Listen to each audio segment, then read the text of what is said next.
I'm just a poor boy from a poor family. Share his life from his full poor family.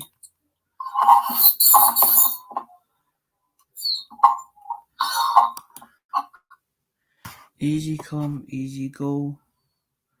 Scaramouche, Scaramouche, I've played a fandango.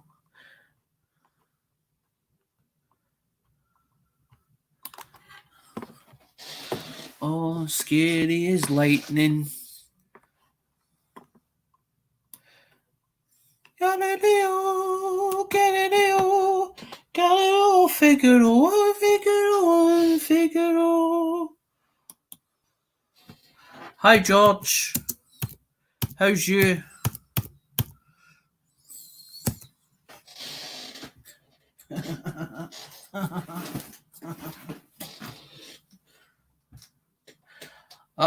Just one of the days.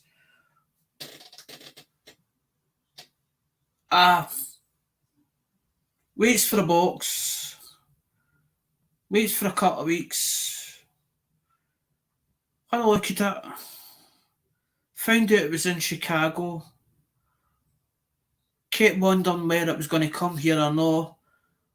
When it arrived, Mum picked the box up at the door as in after I'd paid the duty and customs on it. She picked it up and I hears this rattling. I thought, that box doesn't sound too good. That box doesn't sound too good. So opens it up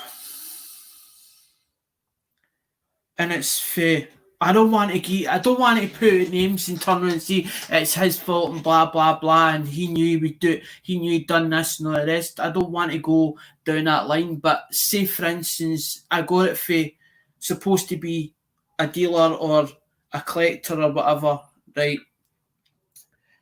And I've been invoiced for everything that I bought over so many weeks, right? But not all it's came. You've got part of it or what you think could be part of it or a bit of it. So when it came in, as I said, it didn't sound right. And when I opens it up, there's two teeth. Honest to God, no word to lie. In the box,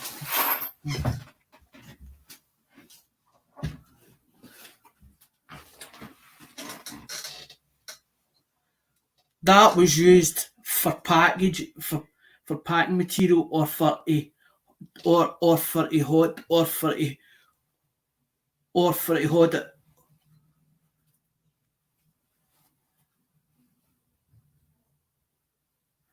for to hold it together.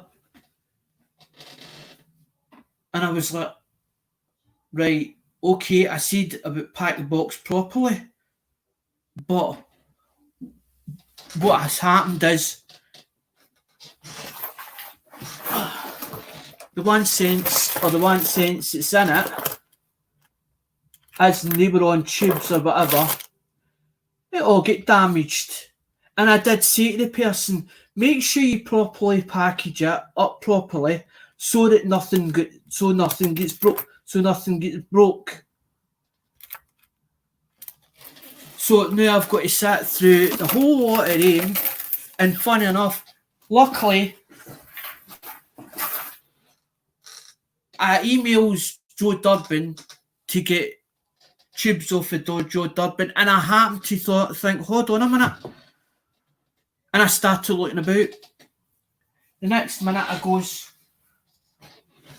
into my supplies box or my bits and pieces that I've had for months, and lo and behold, I'm actually nearly in tears, because they actually came for Lemonhead Penny. So Lemonhead Penny actually has been a saviour, because I didn't realise. I thought they were for dimes. And then I looked to thing there, well, up beside the window, and I'm looking at the top of the thing, and on the top of them, it says cents. It says cents on it. It actually says cents on it. So thank God that I did have tubes, because of the thing, mate. That's what I'm saying. I'm running out of supplies. But that was the thing, mate. That was all the rest. That was all the rest of them. But that's what I'm saying. I bought stuff that much, as an office person. I paid my dues. I paid all my bills, or right up to date. He even had the cheek to turn around and say, "Hang me, as in send the last one, friends and family. I need it pretty quick. PayPal's holding back my money. PayPal's holding back my money. Can you get it as an ASAP?" So, lo and behold, I pays it. Never think nothing of it, as in, because you give people, as in, you trust people on face value. I'm supposed to have a full box of thing. I'm supposed to have a full box. Actually, a full box, George. I'm supposed to have a full box of pennies that was ordered, plus the other stuff, plus other stuff on top of that. And then another thing, mate, as in, so I've done about 3 or 4 auctions with this person and paid everything up full. But I'm waiting on stuff coming. And the only way I hear about it, or I recognise it, or I actually get informed by it, is PayPal. When they go to ship it international tracked, PayPal then sends you the tracking number out. So when you get the tracking number, you can see where everything that goes. And that's why I paid a bit extra, because it means then that I can see the international tracking, as in all the stops it makes. I can see where it's sitting. And I says to the person, I says, going to do us a favour, it's not reached the UK. So I got worried, as in, maybe it's get held, maybe it's get stopped, maybe this has happened, maybe that's happened. And I says to the person, going to go and check, because it's sitting in Chicago. It's no reached, according to thing with Royal Mail. When I put it through Royal Mail system was saying that it hadn't been received in the UK. So I then got a bit like starting to get like stressing out about it, and I emailed them. So they said the thing, they sent an email back, says, "Oh, that's just a confirmation. That doesn't mean that necessarily that it's in the UK. We've been notified of its existence, but it's not yet been, as in, it's not with us." So I says to the person, "Connie, can you do me a favour? Can you check back and see if it's held in Chicago, and what is the hold up?"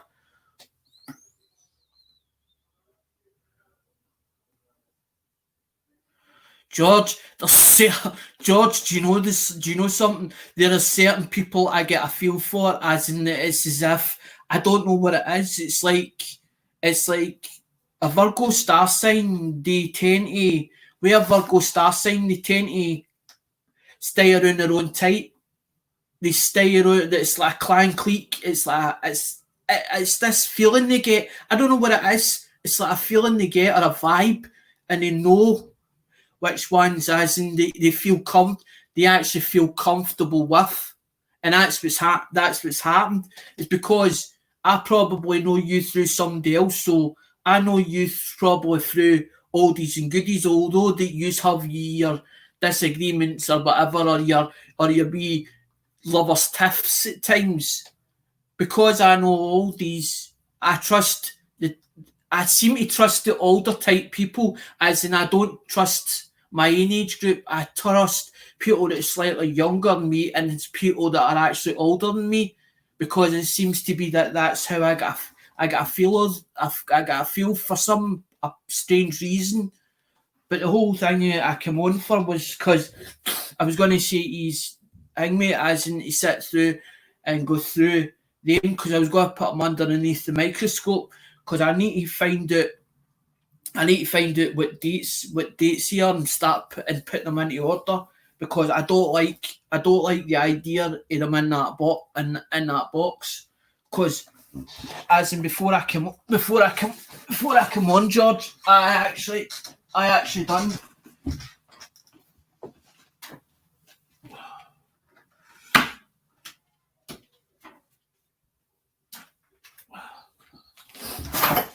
I've not put them into dates. That's as I call them brownies, or I call them chocolate. But I usually call them brownies because they're like chocolate, or the colour, and that's there's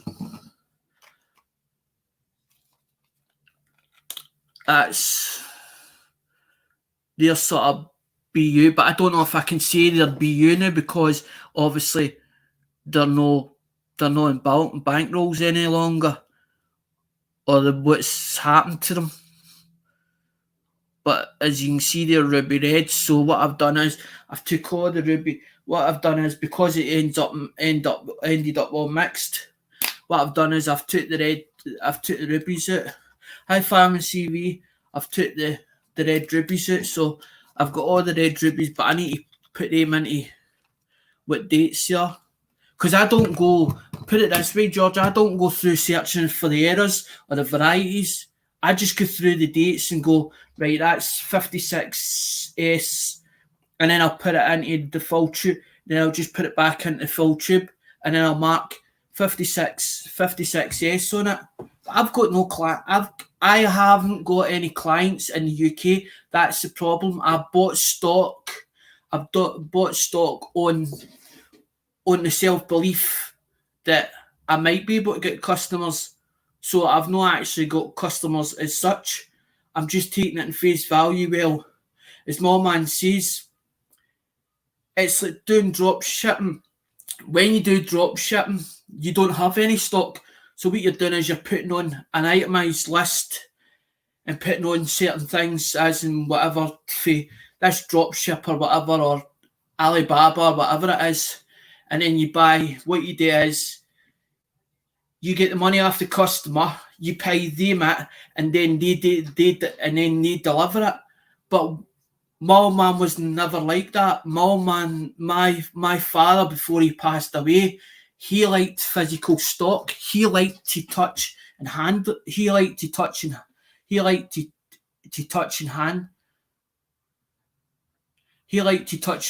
it.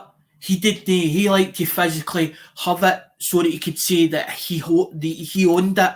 That if he went to somebody, he could actually show them and say, instead of pictures or whatever, he could show them virtually, physically to them, and say, there it's there.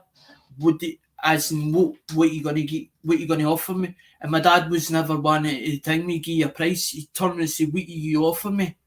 And then he'd work it out in his head.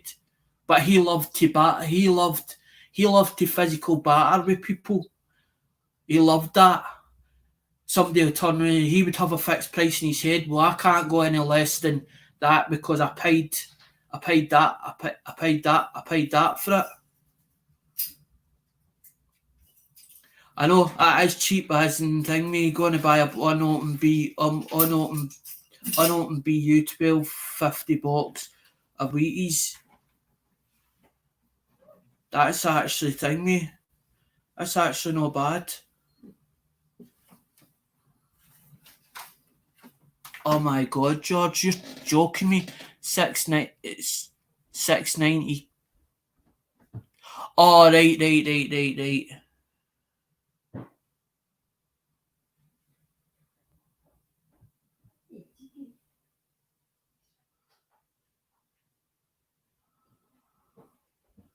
Oh, I was supposed to pay for a full box, whatever it was. It was 35. I think it was. What did they agree? $35 or something. $35. But as I'm saying, I bought like thing me. I've like paid him like I must have paid that guy about what £400 worth of stock. £400 worth of stock, and that's only part. That's only part of it or a bit yet. But I need to go through the invoice, and then what I'm going to do is instead of going on and start ranting and raving at him and turning and say, "Well, I don't think I've got all my stuff," I'm going to leave it for a bit until I see him, and then I'll just say to him, "Look, what about the rest of what about the rest of my what about the rest of my items? What about the rest of my items? What you doing, mate? Are you going to say you're going to send me? Because I don't think I'm going to be honest, I don't think I would go if when I have a bad feeling or I have a bad experience with somebody, I don't go bad mouthing them and I don't go bashing them and I don't go saying that he's done this and she's done that and he's done this to me. I tend to just I get my stuff or whatever and call it a day and just walk away. But if they're in the same chat as me or I'm in the same live stream as them, I'll say hello because I don't like how feeling because he might know somebody that I know. So then it becomes as in I say something about him, he then his friend or whatever is in the chat. He then starts sticking up for him, and then we end up everybody's arguing amongst themselves. It's no that's not for me as in all the drama or whatever else. And when usually if I'm not happy with somebody, I'll usually tend to email them. I don't air it and put. I don't air my. It's we used to get if we as we used to get said by our mums and dads. Don't air your dirty laundry in public. It meant not to do it out in front of Joe Public or in front of open doors. Do it behind the scenes, as in, but be amicable with each other till you end up can get to a mutual agreement between you. Usually that's what I tend. Usually that's what I'll tend to do.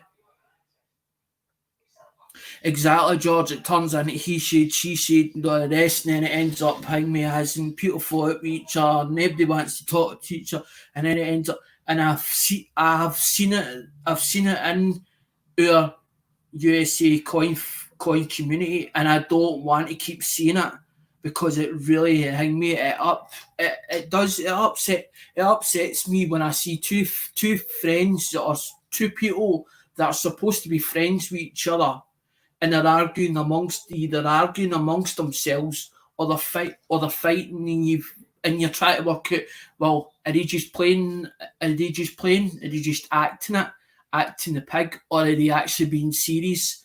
And sometimes I tend to, because I got a soft heart, I tend to take it in, and then I get myself upset, myself upset about it, and I just don't want to even I sort of what I use sometimes you see me then is when you don't see me about on YouTube or then a live stream, that's because I don't want to be there because I seen something that's upset me and I don't want it affecting everybody. I don't want it affecting everybody else. So I tend to basically go and isolate myself and I all day is watch videos but you always see me comment to certain people's videos or videos that I've watched because I tend to take as Fireman CV knows, I usually take I took a lot of Cab 7's advice. I always think about the positive side of somebody's video. I never take a negative side and say, you should have done it this way and it should have been done that way and you're wrong about what you done it that way. Hi Lonesome. I usually tend to take the positive parts of it and say, well done, me, I liked such and such of that I liked such and such of that video. Keep the video. Usually I'll say keep the videos coming. That's because I like the content or I actually enjoyed watching that video and the way it was done or the way it came over was really positive because you don't know how a person's feeling inside and on that day they could be having a crap day and all you hear them say if you ask them is everything okay, and the first thing that'll come out their mouth is everything's all right. It's okay, and they're not okay at all. They're not okay at all. They're putting a brave face on to make it. It's not to make it look good. It's because they don't want to drag other people down or make them feel miserable. So they tend to ding me. That's fine, Lonesome.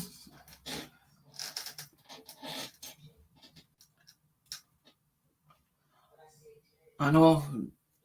I went away off tangent what I was supposed to be doing because I was supposed to be going to put the glove. I was going to put the gloves on because, as I said, the collateral. That basically is that is basically the collateral. That is basically the collateral damage. And I just don't like, to me, I would tend to go, I'm one of these people that if I seen a mess like that or it started to bother me, I've got to tidy it, or I would get to the stage where I'd be like, just pick them out of the box and just throw it, and basically just throw them. And a lot of people actually they like the colour of them.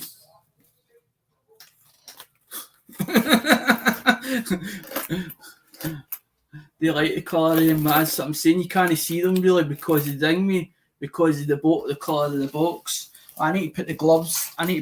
On if I'm going to, because I know that collectors have got this thing. They don't like fingerprints on coins and all the rest. And when I was touching them red ones, them ruby red ones, hi Snobby. When I was touching the ruby red ones, I did have the gloves. I did have a pair of gloves on. But the gloves have become, that's what I'm saying, the gloves have become sweaty. So they have. Because I was waiting to start the live stream and I thought, well, there's no point in me just doing it as in when nobody been here.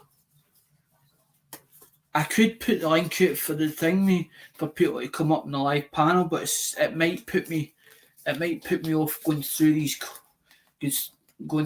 coins. Although it's a bad day with the coins, but there's no point in me just hanging about and turning around thing because, as I say, everybody's asked me, because people keep asking me, what have you got new in that? What's in? What have you got new? Have you got any new coins? Have you got any new coins? Have you bought any new coins lately? I mean, people, it's like, hi Big Flip. When people see the same thing all the time, it's like going on eBay and you see the same items constantly on somebody's user ID. You see the same things over and over again. You get fed up of seeing them. You get sick of the sight of them because it's the same stuff and it's just repeating over and over and over again. I'm one of these high Sakuna, I Braveheart. What I tend to do is, if I'm putting stuff on, say for instance, I was putting stuff on eBay, I'm going to put 15 items on, but I usually put phones, or what I did put phones on, and then what I usually do, whatever I sell, they go to one side, that I know that's money coming in. I put that one side, and then the stuff that didn't sell, I don't relist it again. I put fresh stock on it, so that's my dad taught me. You put fresh stock. Don't keep putting the same thing on over and over and over again, because people get fed up seeing it, or they're like, I'm fed up looking at that. There's no point in me going on that person's site or that person's website, because it's the same stuff as I've seen over and over again. They want to see different stock, so they want to see it moving. And that's what I tend to do. If I've got stuff maybe in a box, I'll show what's in the box. But then I'll wait for new stock coming in, and that's what's happened. That is new fresh stock. That is fresh stock. But it just turned into carnage.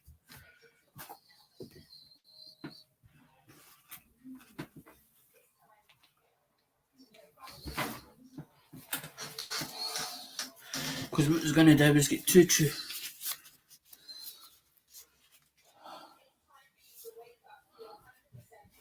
Aye. You can put links in the thing in the chat, links for different channels. You can do that all day. It doesn't bother me. Get as many channels as you possibly can. Get yourselves out there, as in thing, me. Hold on a minute.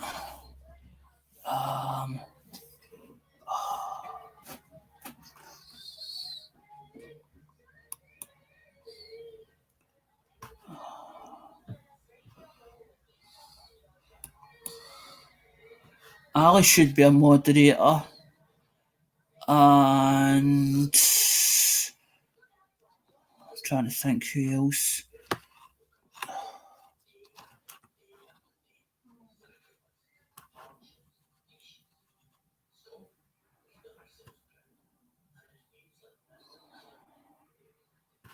I'd never even seen Andrew. I didn't even know he was there. Oh Jesus, where is he?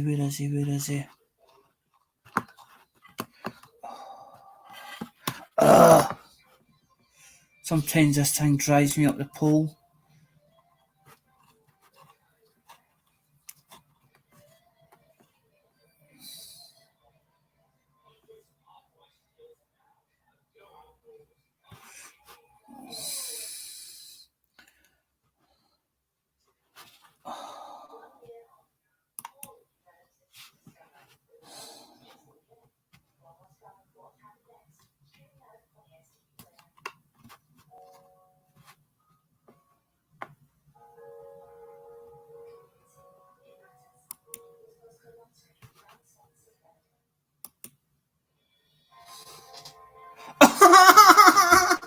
George will not want to be a moderator, ding me, as in George has got his own thing. It was Andrew Cooper I was trying to ding me.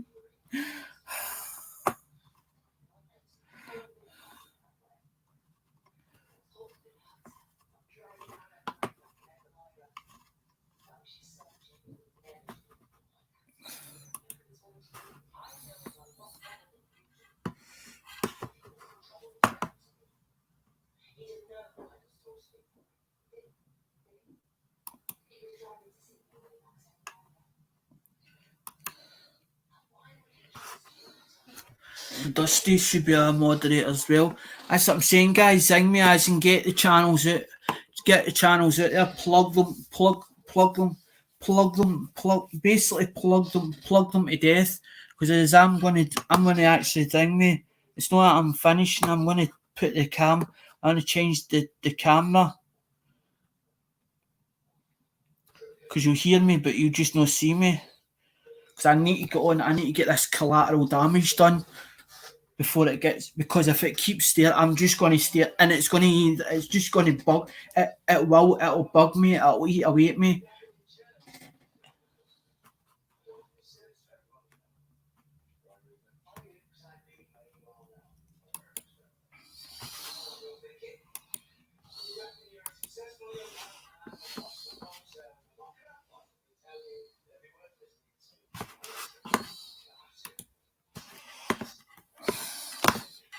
Because that was the whole idea.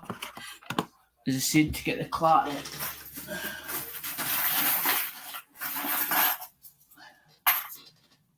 And guys, I am wearing a pair of gloves. I never ever touch coins as in the thing me. Even pennies or Lincolns or 1 cents, I never ever touch them with bare hands. So that's 26, 19, 26. So that's 26, 19, 26.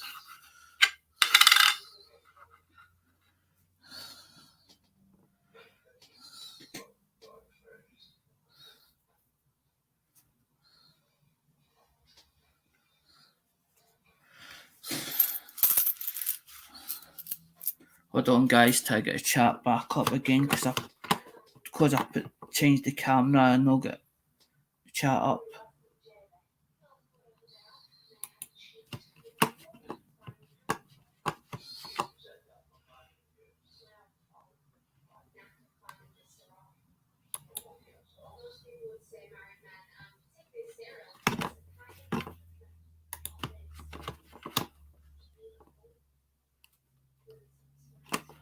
Jim is a thing with moderator. That's good. I wasn't sure if she was a moderator or no. I couldn't mind because it's been that long ago. Right, so that's 1920. So that's 1926. Right, so that's 1926. So that's 26. 1926. I need to remember that. That's 26. Because usually I sit at night. The last time I done coins as in ones like this, what I done was I ended up doing it under the camera, and it took me nearly 2 days. 2 days of doing it. I just thinging it.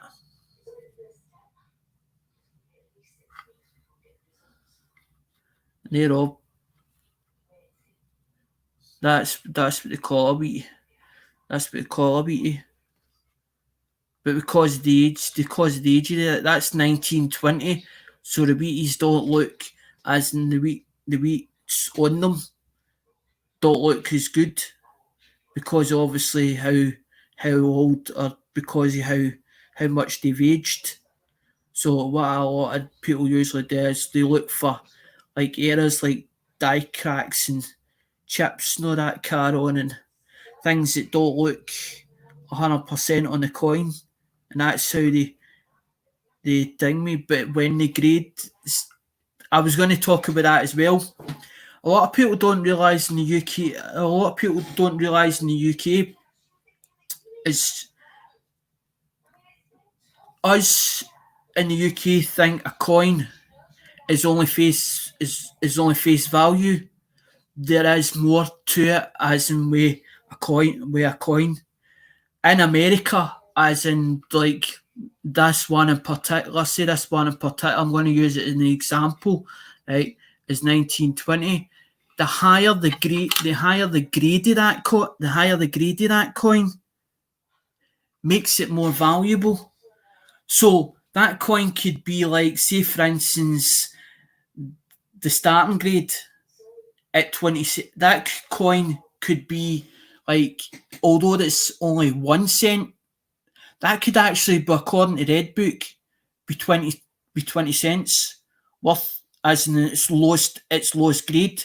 And when it starts jumping up the grades, when it starts going up the grades, that's when the price differentiates. and that's why it makes them valuable. Like there was a one that I bought, right? 1858. The next one up, the 1857 Flying Eagle. That starts as in thingy and just in as in the bottom grade of that coin is $7,000, and it goes up to 20,000. Okay, it's the next one to it as in 1858, but that coin, the 1858 Flying Eagle, it starts at 40. That's its value as in 40, and then it goes up.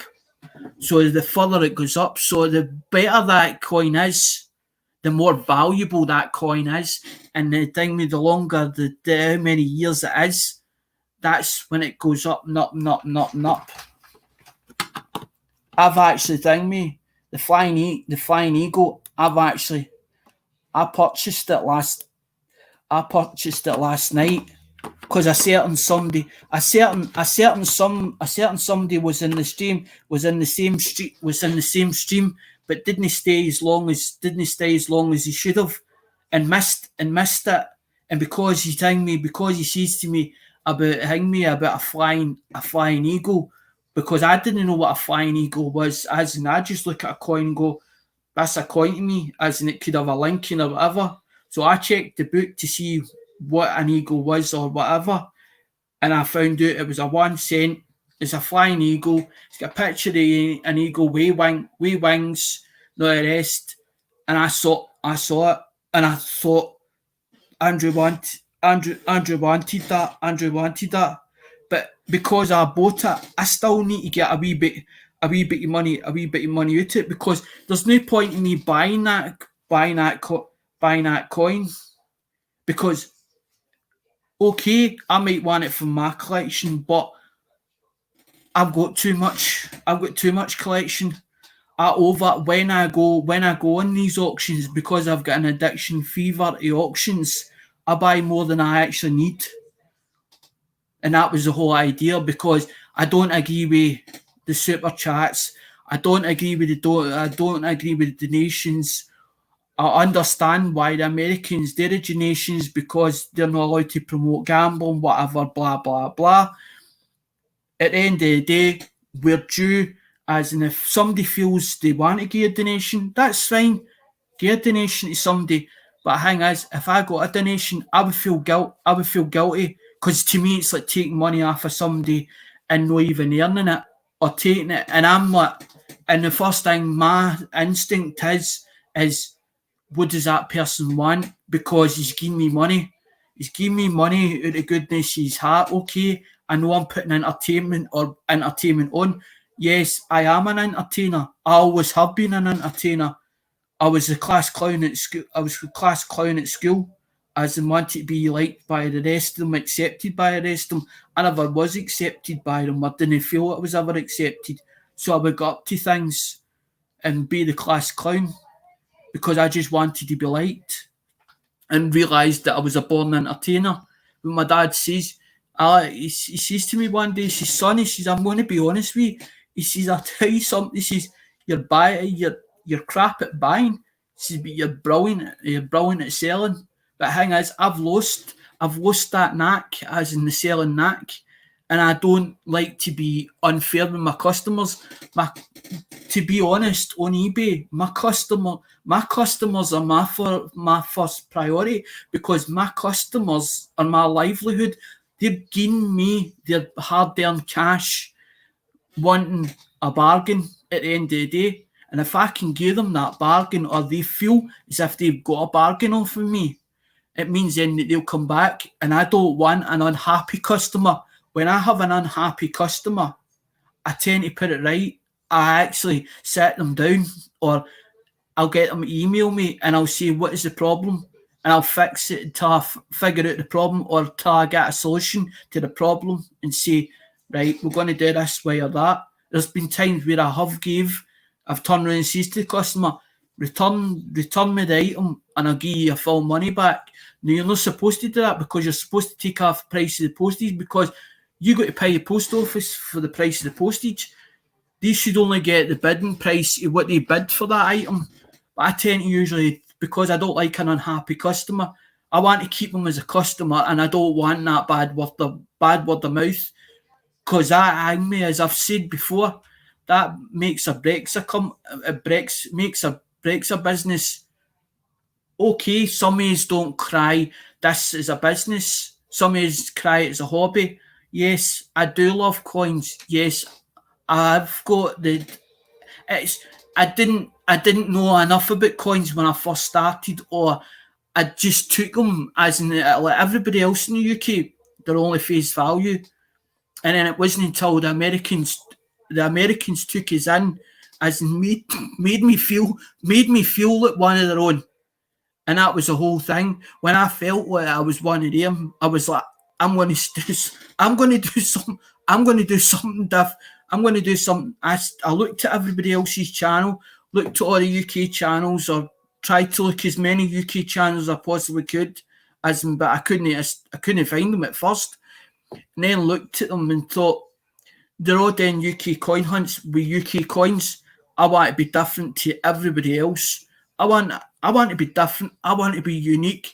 I want to be Alec. I don't want to be copying everybody else and running with everybody else. And I was like, what can I do? And that was the whole thing. When as soon as he took me in, it made me feel welcome. I started buying a wee bit, and it become like a bug. It come like an addiction. It's like a buzz. It's like an adrenaline rush, and you keep hanging me. But it's like the stuff that nobody else wants. I tend to buy it because it's cheap at the time. It's affordable money. It's affordable to me, and I'm like somebody else must like it. It's like some people will go like that. We don't really like Wheaties. We're not really into Wheaties. We don't like them. But the reason why I changed the Mrs. Surprise bags is because somebody says to me, good luck to you. We try to sell USA coins, USA currency. But the whole idea is to entice. It's no to put somebody's hand up a back and say you need to buy that. It's to entice people into different currency that they haven't seen or they've never handled before, knowing that there's still a value out there, as in it is they are collectors items. Everybody's into collecting something. Some people are into collecting music or collecting records.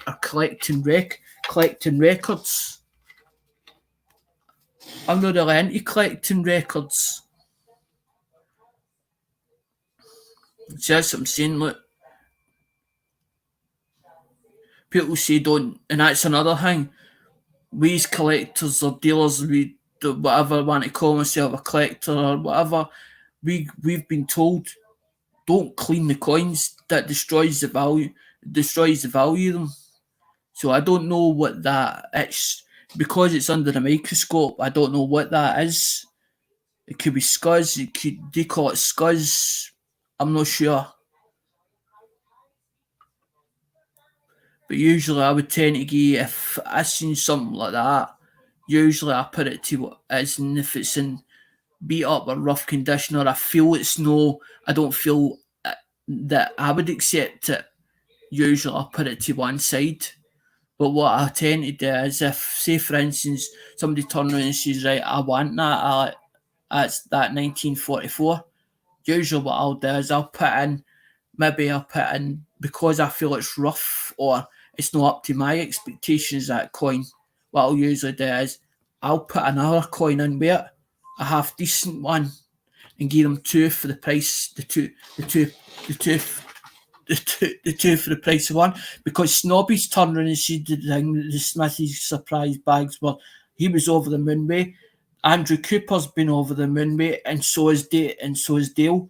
Dale's been over the moon with But the only thing is, I can't sell them to the Americans because I do international track. But I am thinking in my own head. I come up with another plan the other night. I was thinking of doing normal air post. But the only thing is, I don't know if it'll get to the customer. Plus, also the time it takes to get to America, or it actually them receiving it, and that's what really, as in I'm a bit reluctant about. But the tracking is like the tracking on its own is like 20 about 20 odd pound in the UK for it to send it to hang me America. So that Smithy's surprise bag, if say for instance, like I'm selling it to the UK lot for £15, I need to sell it for more than £15, but turn it into their currency for over in the USA. But what's the point of them buying USA currency when they can actually get it over in America themselves? They can go to a bank. They can go to a bank and get it.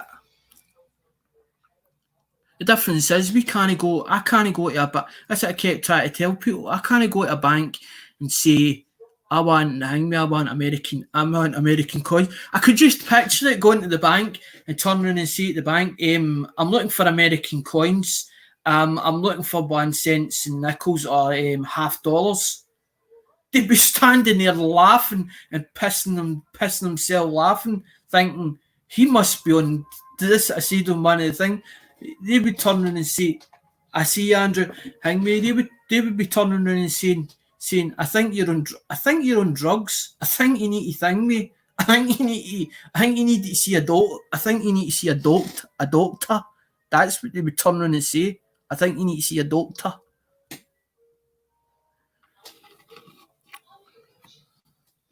That's 1944. I just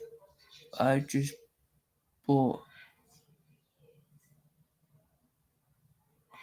That was good, Pop King. I just bought and delivered. First and last year. Silver Roosevelt Dines slabbed in a police auction. What one was that? Pop King, was that Bumble? Was that Bumblebee auctions?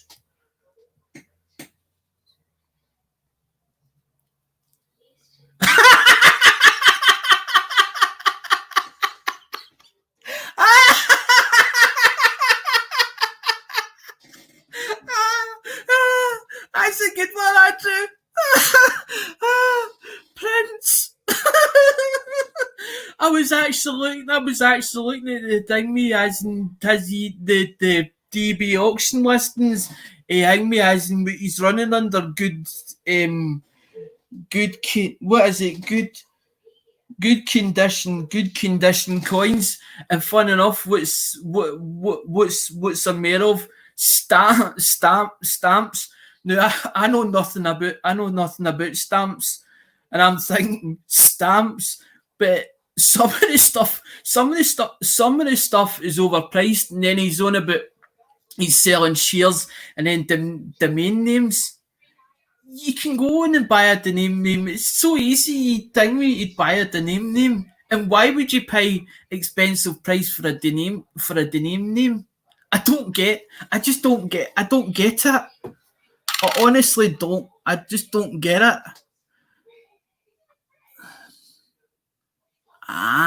There's the 53S there. There was a thing made. There was a cap.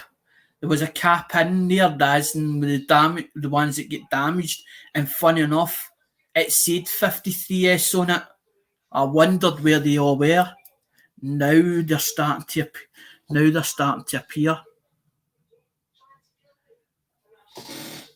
That's what I said to you, Andrew. I tend to think me. Say for instance, I buy a full roll of them. I'll only take one or two at that roll, but I'll not pick the thing with the sort of errors. The errors of the variety to it, or something that's got a, to me, as in that it's got a double die or whatever. I tend to pick something like as in that one you see up the now, I would tend to pick that one and put that into my collection. Oh, okay. I can see underneath it there's a scratch that looks like a scratch mark, but it might not be, or a dig. It looks like a dig mark, but they call it different over in America. And I don't want to start fighting amongst the thing with the dealers or the ones that are coin connoisseurs. They can tell you exactly what that mark is. They know exactly what it is. That's what I'm saying.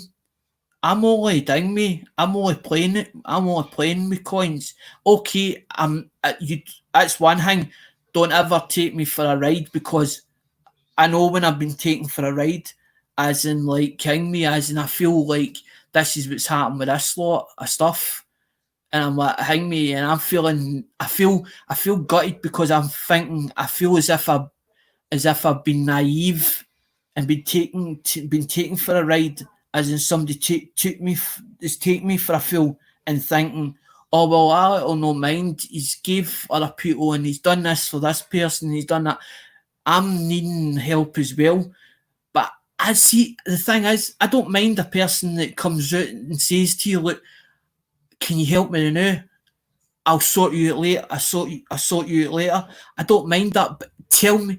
I'd rather you tell me the truth than try and fanny it up or whatever and kid it on and make it and then there.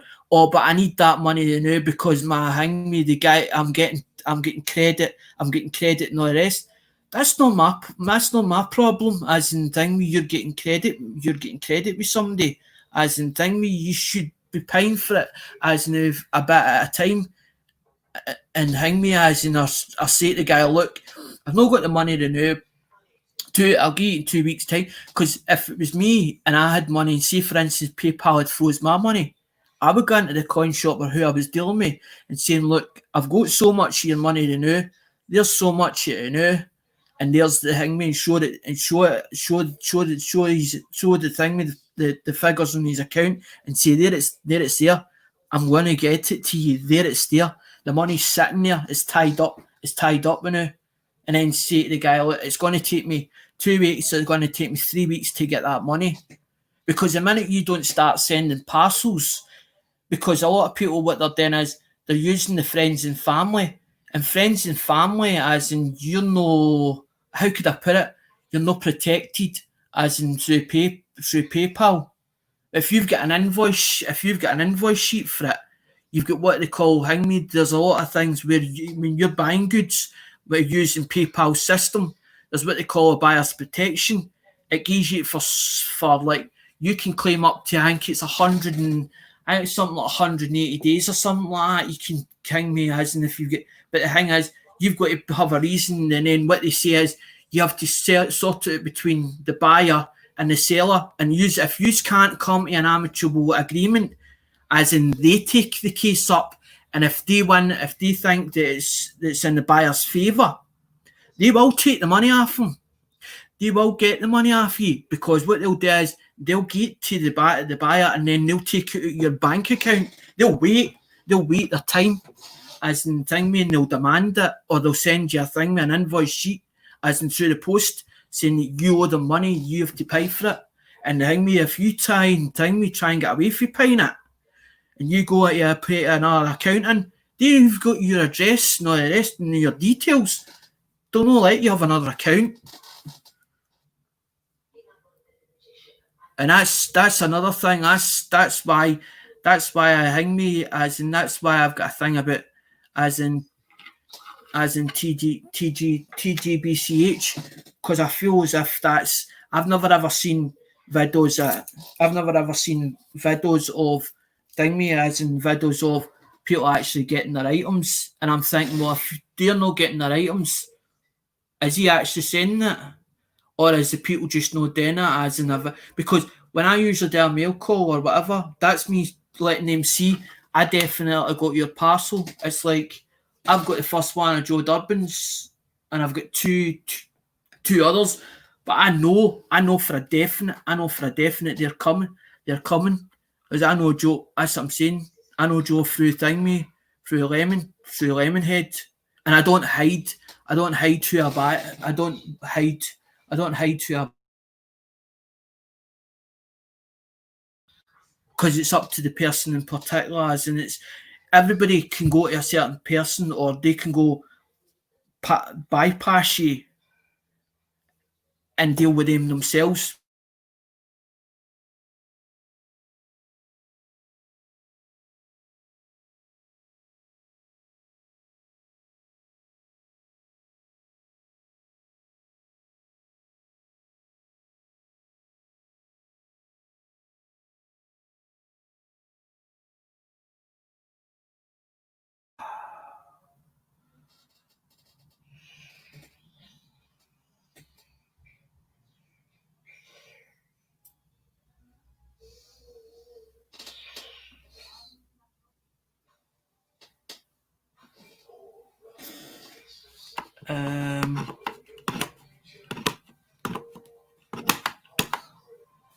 My internet went off. I've done this, happened to me before many times.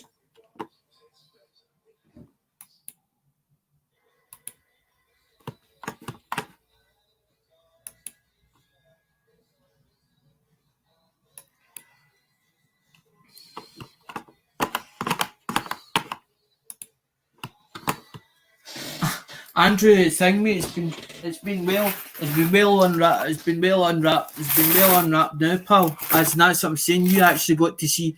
You actually managed to get to see all the thing, mate.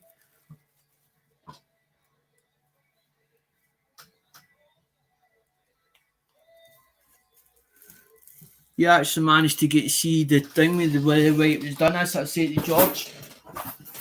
It was.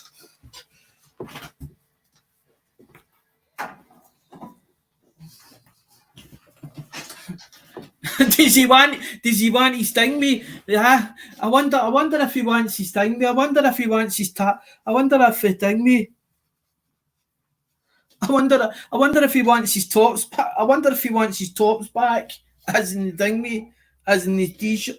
As in his t-shirt. His t-shirt. I wonder if he wants that one, but that one back, because that's a gilding one. That's sorry, but that one's fit for the. That one's fit. That one's fit for the bin. Look, that one's fit for the bin. It's twice the size. It's twice the size. Twice the size of me. Look, somebody's done me. Look, I don't know what somebody done with that. Whether they slashed it or no. And the thing me is, and I don't know if it's been through the dryer. Look, there's holes in it. And the thing me, somebody's ripped the cuffs it. No, they don't. No, they don't. Twice the thing me. That's what I was thinking. I was thinking to myself, I wonder if he wants the I wonder if he wants the t-shirts back, because I send them one back. Because usually thing me, but I actually need to wait. Until I get one of Lemonhead's packages, as in and let you see the quality of wrapping that Lemon does. Lemons what is like you're like blown away. It's like he gets everything's either in bubble wrap or in little bags, and then what he tends to do is so that nothing honest to God, Andrew, so that nothing moves around, he gets actual shrink, you know, that thing with shrink wrap we put around pallets. Usually it's either green or clear. I've seen him actually physically going like that and tightening it all the way up. I see him do it. It's something else to watch. But every time I always get a package for Lemon, I know everything will be in it. Every item I've bought will be in that box. Or he'll say to me, the box is overfull. I'll need to go in the next box. Okay. I thought I seen something. Alright, it's the next door neighbour.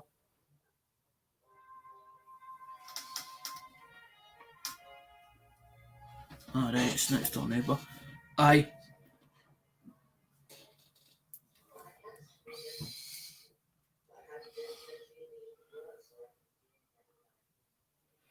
No, George, that was to take up the thing, that was to take up the space. That was to take up the space so that it wouldn't rattle. But the coin still rattled because they must have threw it or something. I don't know what the hell they done. The hell they done with it. Because I had to put them on. That's what I'm saying. The tubes I had to put in the bin. They were smashed. Look. I had to put the thing with 4 or 5 of them in the bin. They were all smashed. Because there's the top. That's what I'm saying. There's the tops all marked. The tops. Because that's what I'm saying. It's all stuff the thing, mate. People know. Andrew knows who it is, but I'm not putting. That's what I'm saying. I'm not putting any names out there because at the end of the, that's what I'm saying, George. The guy knows. He knows who he is. He knows who he is. And I hope he is watching it because I would like to turn around and think that he turn around and say, I'm sorry, but hang me, I'm sorry, but half your stuff, I didn't pack all your stuff in the boxes. I've still got most of your stuff here. I know you've because it's all invoiced. All I have to do is go all the way through the invoice sheets. As in any invoice sheets he sent me, I'll all be listed as in ding me what was on there. And ding me as in because he's put videos out there as well, live streams he's put out as in when he's done auctions on his channel. It'll be all there, all the proof, not the evidence. So you have to either delete it, and I think me and I put it this way, if he does that, I will still put a case in against it. I'll put a thing me in with PayPal. Ding me as in because at the end of the day, it's my earned hard money. As in ding me, which the reason why I'm doing it is because the bank is not giving me any interest at money that's in my account. And that money doesn't belong to me by rights. It belongs to the thing, mate. It belongs to the government.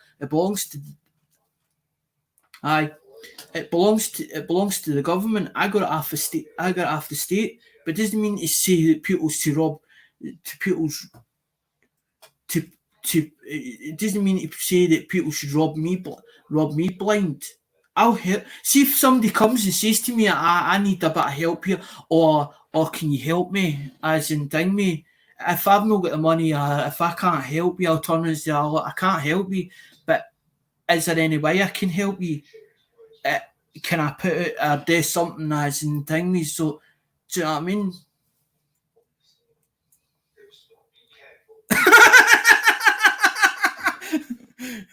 Next package I send you, I put it in my underwear in the box to help it from moving.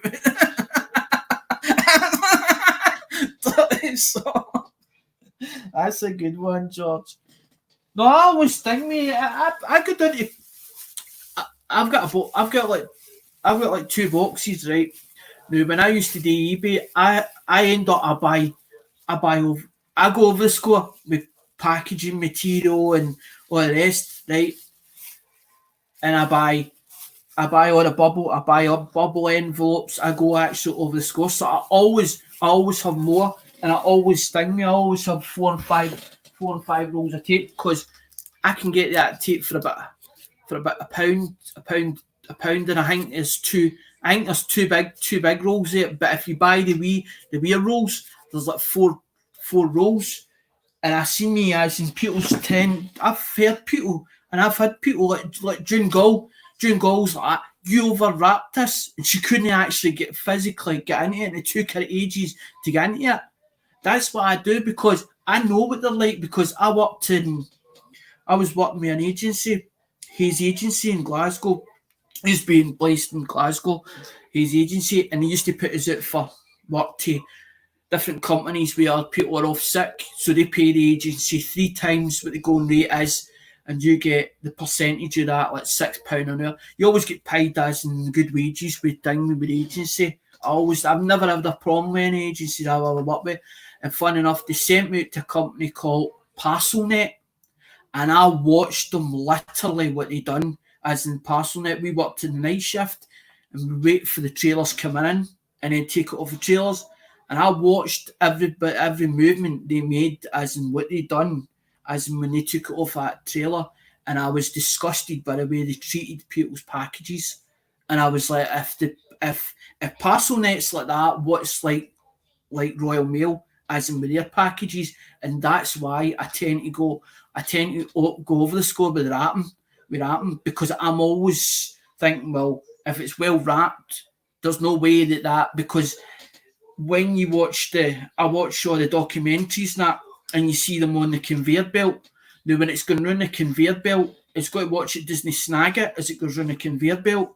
If it's like a letter, I don't know what it's like with a parcel, whether it goes down the chutes or whatever, run a thing. Because when we worked up in Sainsbury's, we had the production line, and the production line's like you open a trap door and then there's a roller. So I don't know what it's like with parcels, but I know with the machine, as in my letters or whatever, it goes through the machine and it's got to stamp it or it puts it in so it knows what direction it goes in, because it's got all the postcodes. It's like G4, G5, G7, G8, and it knows exactly where it's going. If it gets snagged or caught, you tend to take it off the line. That's when you get it and you put it in the damaged goods. But it takes longer to receive it. And I thought, well, if it's well packaged and it doesn't get ripped, it's more chance of getting to the person. Because I've had people down me. I tend to, when I was doing eBay, if it went over 2 weeks, I hadn't heard from the customer, I would hang the email and I'd just say, look, did you get your parcel? Did you receive your parcel okay? But then what I started doing was putting all the recorded, I was doing eBay, I was putting in the recorded delivery bar numbers so that it dang me, the system would get it. Because PayPal does do that from time to time. They will hold payments from time to time. It's a security thing. And they'll say to you, as long as the money is in your account, you then send it to the customer. And 7 days, usually 7 days later, they'll release the funds. As long as you've got a tracking number or something you put in their system and it recognises that parcel's on its way, that's when they'll release the funds. But they only do it every so often. They don't do it all the time. I've never ever seen them do it all the time. Because I've had it done to me like four times, but on different times they've done it to me, but they've never ever. That's one thing. If somebody says to you that PayPal is ceased paying somebody, they're talking rubbish at the hole on the backside. There's a reason why they've held it, and there is a big call centre. And what you do is, when your account, you put a question or it's a resolve, whatever, and you press it in, it gives you 15, it's like 3 minutes or something. It gives you three minutes and it gives you a PIN code or something, and then you phone them up and you press that PIN code in and it knows it's you. But then they start asking you a load of security. When you get to the call centre, they'll ask you what you're phoning for, what's it about, or what's it concerning. If you've got most of the details of what it is, then all you have to ask them is, look, why have you stopped such and such a payment or whatever? They'll tell you exactly why they've done it and how to fix it. They cannot. PayPal cannot hold anybody's money by rights. It's saying there's a law for that. I don't know, because I know that there's one called fraud and deception, but I don't think that comes under I don't think that holding your money, as in PayPal holding your money or freezing it, I don't think that comes under I don't think that comes under deception. I'm not 100% sure. I know deception is taking somebody's money and no gain them their goods. That's classed as deception. Because eBay hang me as, and you can put a case against if something's not described properly. The thing is, I decided that I wouldn't. Although that I've got my PayPal account, my eBay on my about section, as in my about section on my channel. I'm not going to do coins through eBay. I don't feel that because of this percentage and all the rest. It's not because I don't want to do it, because there's a reason for not doing it. I just feel that I would rather get back to my thing, to collectors that's looking for it or wanting it. But I'm not saying that they have to. But I'm not saying they have to buy it. But that was the whole idea of the channel, to have a regular income, because with benefits, like Johnny Five had an incident where they took. I'm just using this as an example. I'm not having a go at anybody. I'm not saying that's wrong and all that car on. What I'm saying is, like Johnny Five, they took his car away from him, as in with whatever benefit that he was on at the time. I'm not going to get into details of what the benefit's called and all the ins and outs about it. I'm just using that as an example. And the reason I'm using it as an example is because if I've had my money stopped, I don't know how many times, when I was with my ex-partner and I had nothing to live on.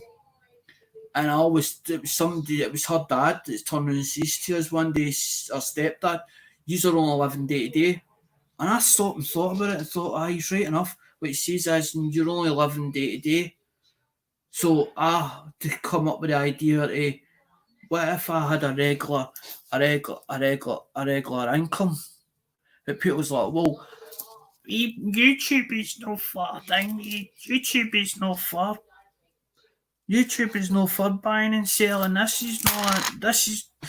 not right. You're not doing it right, and you're wrong in what you're doing. Wrong what you're doing, as and that's still because you're buying coins to make a pro.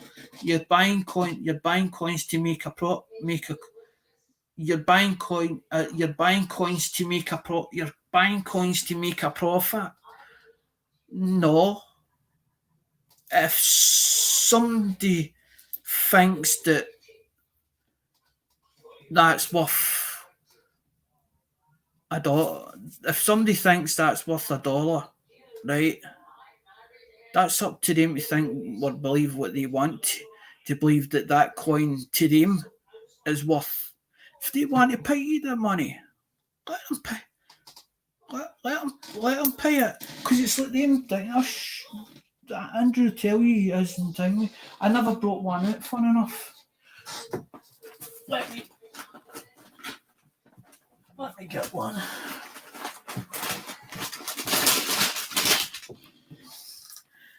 The reason why I went through them is because eventually they'll go into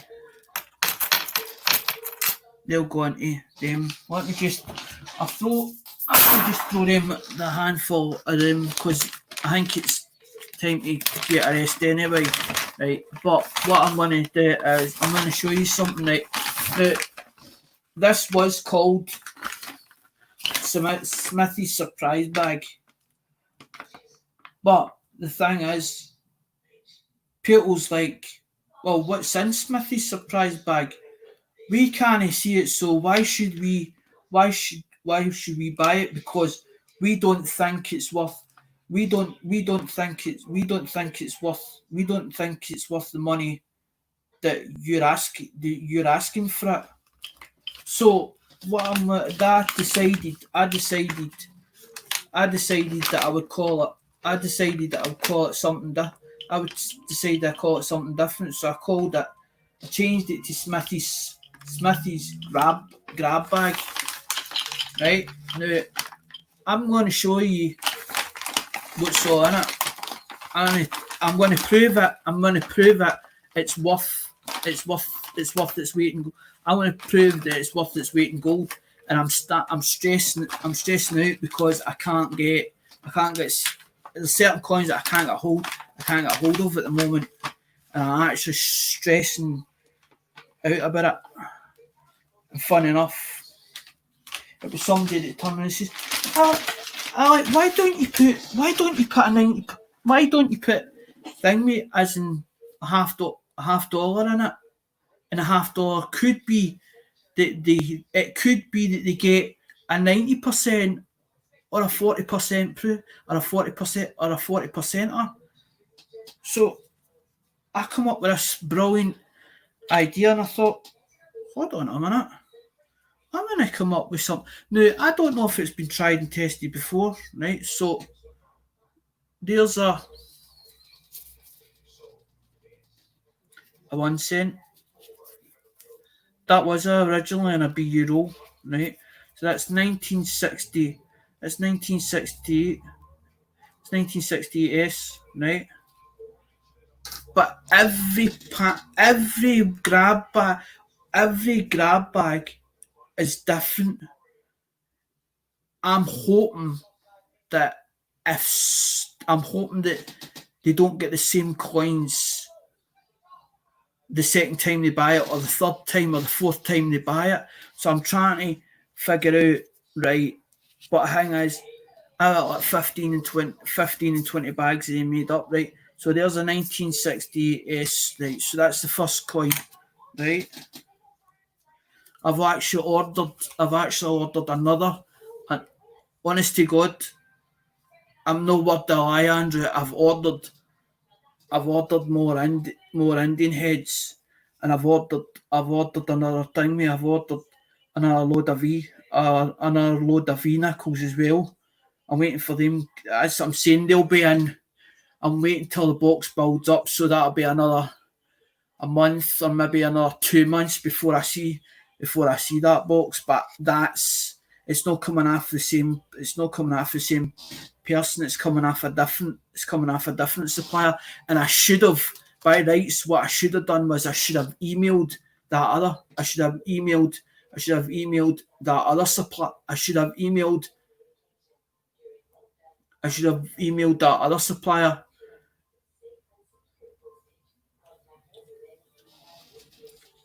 So there's a 1 cent, an Indian head. Let me finish, George. I'm not finished yet. That's a half penny. That's an old half penny, as in for the UK, right?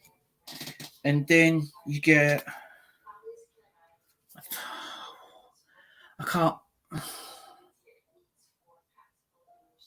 I've not put the date of that one on it.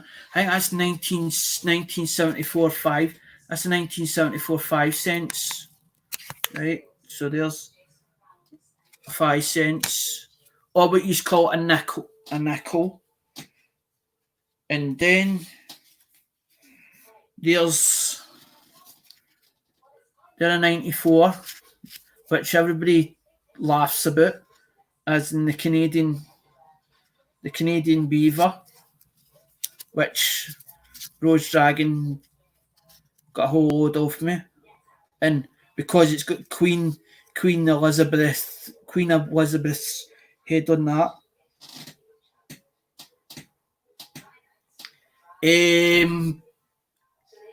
I'm getting we worked at a price for them. I don't know what dates will be in it yet, Andrew, because it's a certain supplier. You've been on his channel, certain supplier. I emailed him. Me and him just got a sort of an agreement between each other. I don't know what dates will be in it, but I know there's actually 50 of them coming. There's 50 of them. It's a full, as in he gave me a price for a roll. I couldn't refuse. Put it this way: at the money they were, I couldn't refuse them. I couldn't. I couldn't refuse them when I was like, I don't, but hang me, I know that it's another dealer, so it might not be the ones further up the grade. It might be the sort of, was a system, I tend to stick to the afford. That Flying Eagle, I wouldn't have bought it, right? But I knew you wanted it. But as I said, because you didn't see it, I only want a small profit on it. But I know I said 55, but I would come and go. I'm sort of that person where it's like I'll see a price and I'll go, right, 55, and I might do it a wee bit over its price, and you might go, I don't really want to pay 55, but you need to turn around and say, well, what about gain? What if I gave you 45, or even what if I gave you 50, 52 on it, or 50? When you start haggle, I love to haggle, and that's when I saw it. I thought about you at the time, and I was like, it's a nice Flying Eagle, and I was like, I really like that Flying Eagle for my clients, but I was like, I don't like the price. I don't like the price yet, and I was like,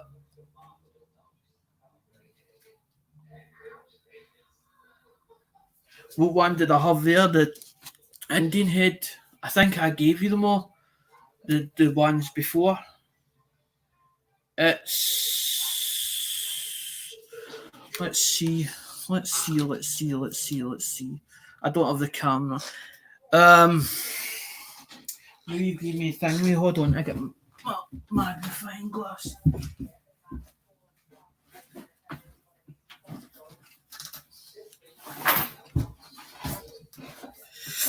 Oh, twisted that leg. I want the fake on it.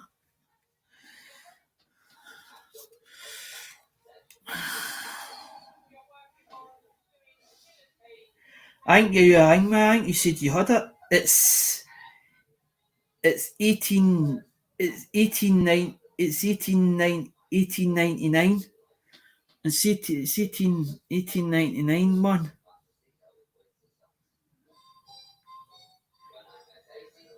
I got them at the right money. I got put it this way. I got them at the right money.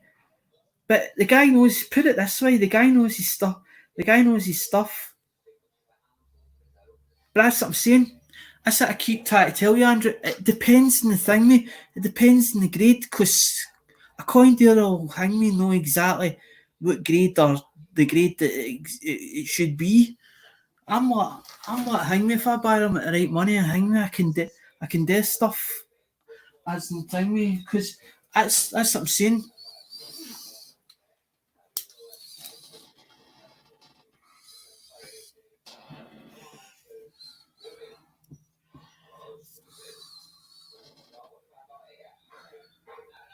Aye, that's definitely 18. It's 1899. That's what I'm saying. The reason why I put them in flips is because when I bought them, I had them in a tube. I had them. Where's the tube? The tube is. Where did I see that tube the last time? I had it the other day. Where did I put it? Is it in there? No, it's not in there. Where was it the last time I saw it? Was it the last time I saw it? The tube's somewhere about Andrew, but that's what I'm saying. It was actually in a hang me when I got it. It was under the tube.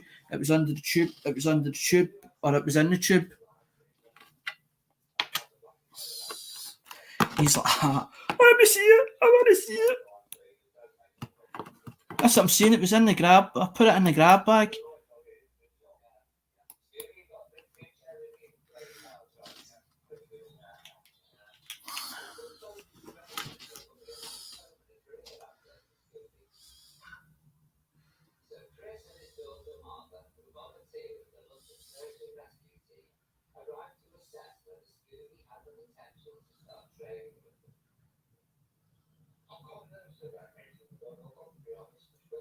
No, because I've been told don't clean them. That takes that it devalues it.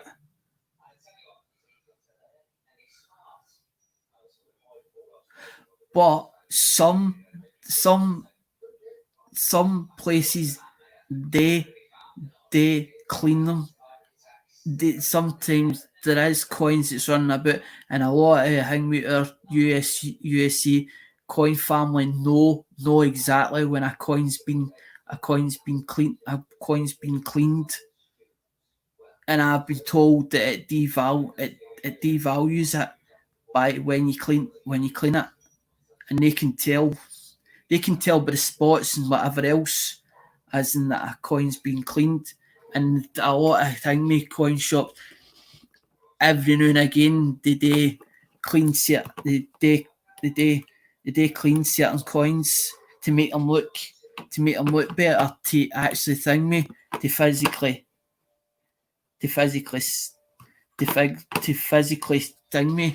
physically sell them, to make them look that more appealing. There's that one. Well, you're gonna have to if you want that one. You're gonna have to You're gonna have to get that grab. You're gonna have to buy that grab bag, because that was the whole idea of the grab bags. Is because there's there's a that's a 2013. That's a 2013 half. That's what I'm saying. I got them halves. I get them $half. I didn't get them $half off of my supplier. There's one supplier that's not supplying me anymore, and that's where I got him. As in, I got him off of BLK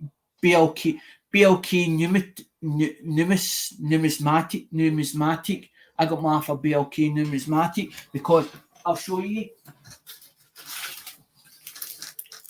That's my collection. With 90% and 40%. So that's what I'm saying. I basically that's what I'm saying. I've bagged all mines. I basically took stock. I basically decided that I've took physical stock out of it. I mean, I'm keeping that. That's not being sold, because I was at the start, I was only buying it to resell it, and that was the whole idea of buying it in the first place. But I'd been buying it. I was buying it like for Jesse Greenhagen. I was buying it in different places. I was as because there was a lot when it first started with the auctions. There wasn't so many of them doing the auctions. There was only certain channels doing them. So I was going in and turning and saying, well, what I was doing with them was the first question I was asking them: do you ship to UK? If they told me they didn't ship, I was like, well, okay, you don't want my business. I'll go elsewhere. But I didn't take offence to turn around. Oh, that one didn't hang me. He didn't let me in his auction, because some of them will say on it USA residents only, and all reason is because either they've dealt with international shipping before and had a bad experience with international shipping, and because of the price as well and the cost of it, plus also they've got to put a declaration on it. You've got to put a declaration, and it asks you what is in it. And some people are clever to put as in and say, well, it's no thing, man. It's I'm not going to say there's a way of doing it. There's a way of getting it in, and that happened. That's the thing, mate. And I went to Lambert when he was wanting USA jockeys, because I was staying up at night with him. I says, well, can I be a USA jockey, because I have the physical stock. I have the physical stock. And then he's like, oh, well, you need to email me, and you need to do this and do that. So I just left it. And then there was Butch and Conan. See, this is where it becomes, as in where I know the story. I know part of the story, right? So Conan and Butch are best of friends. And John Gamble comes in this night and says, this something that I don't know what it was, something about this guy or whatever. I mean, he come to this channel. So I was like, well, who is it? Blah, blah, blah. And that's how I found him. But John Gamble come in that night and said, or they're looking for a USA jockey or whatever else, and Conan decided Conan and Butch were doing it together, and then I don't know, something happened in between it, and Conan get kicked out. Conan get kicked out because he was running. TGBCH was using the moderators like Hans Coins, Steve's Dragons, and all the rest. They were all under using his channel, so they had the password to get into his account and his user channel, and they were putting the videos underneath and putting it the Great British Coin Hunt. And then when things went pear-shaped, everybody get kicked out or whatever else. Conan fell out with Butch. Butch went his own separate way. Or Butch decided to go and be with him. Conan got the hump about it and decided, well, I'll just go on my own. But it wasn't because I was in there for the specific reason that I was like, well, if he's got the UK clients, it means then I wasn't going to steal them off him. I was like, well, if I show them what's there or what I can get, maybe then we can. But because the whole idea was to build two communities and join them into one, like we did with it was like what we did with Small Engine Nations. We used to time mass and put out raids or whatever, go and do raids on that, Carol, and put under please visit Small Engine. If you're interested in small engines, please check out Small Engine Nation. And it was hashtag Small Engine Nation, and that's how we built Small Engine Nation. But there's a lot of controversy, and I don't want to get into that as well. That's what I'm saying. Communities have their fallouts, and then they go their own separate ways. I don't know if it's done deliberately or whatever else. I don't know. But I tend to think I don't like to fall out with anybody because I don't want to fall out with anybody because I want to be, because of the autism or what I've got or the disabilities I've got, we want everybody to be our friend. But no, everybody will be our friend or accept us. So, but I don't take offence to it or think that they don't like me. That's how people know me, is through other channels or other communities.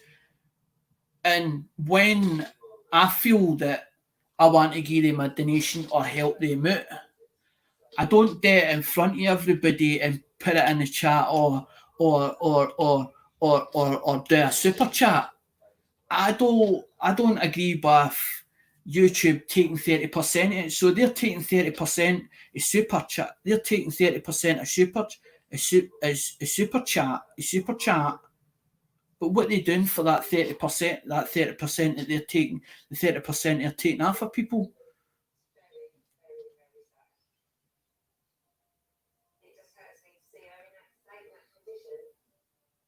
Check out Quicksilver if you end up joining news. I'll get it off you at some point, George. I'm not, as you said, I'm not worrying about it now until the stock starts reading itself down. Then I think me.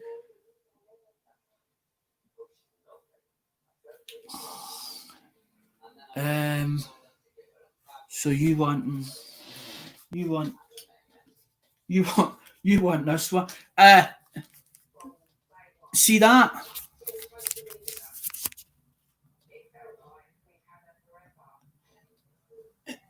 It looks like a dime. It's cried as Andrew. It's cried as fine silver, but it does say on it, which this is the part that I don't like about it. It says copy. It says copy on that. It says copy, and the only reason it says copy is because it's got the 1 cent. It's got the 1 cent. It's got the 1 cent on that side, and it's got the. See it? It's because they've copied the design. That's why it says copy. That's why it says copy on it. But I'm sure that says fine. I'm sure that says fine silver. I was getting him thing me. I was buying him off a thing me. I buying him off a Jesse Greenhagen, where I was getting the copper. I said to you, I've got copper rounds at five or six of them, because I took out the copper rounds. I went like that with copper rounds. I bought like, I think 15 copper rounds or something like that, and I was like 5 different designs, and I'm like, I'm keeping that, and when that's going to get sold.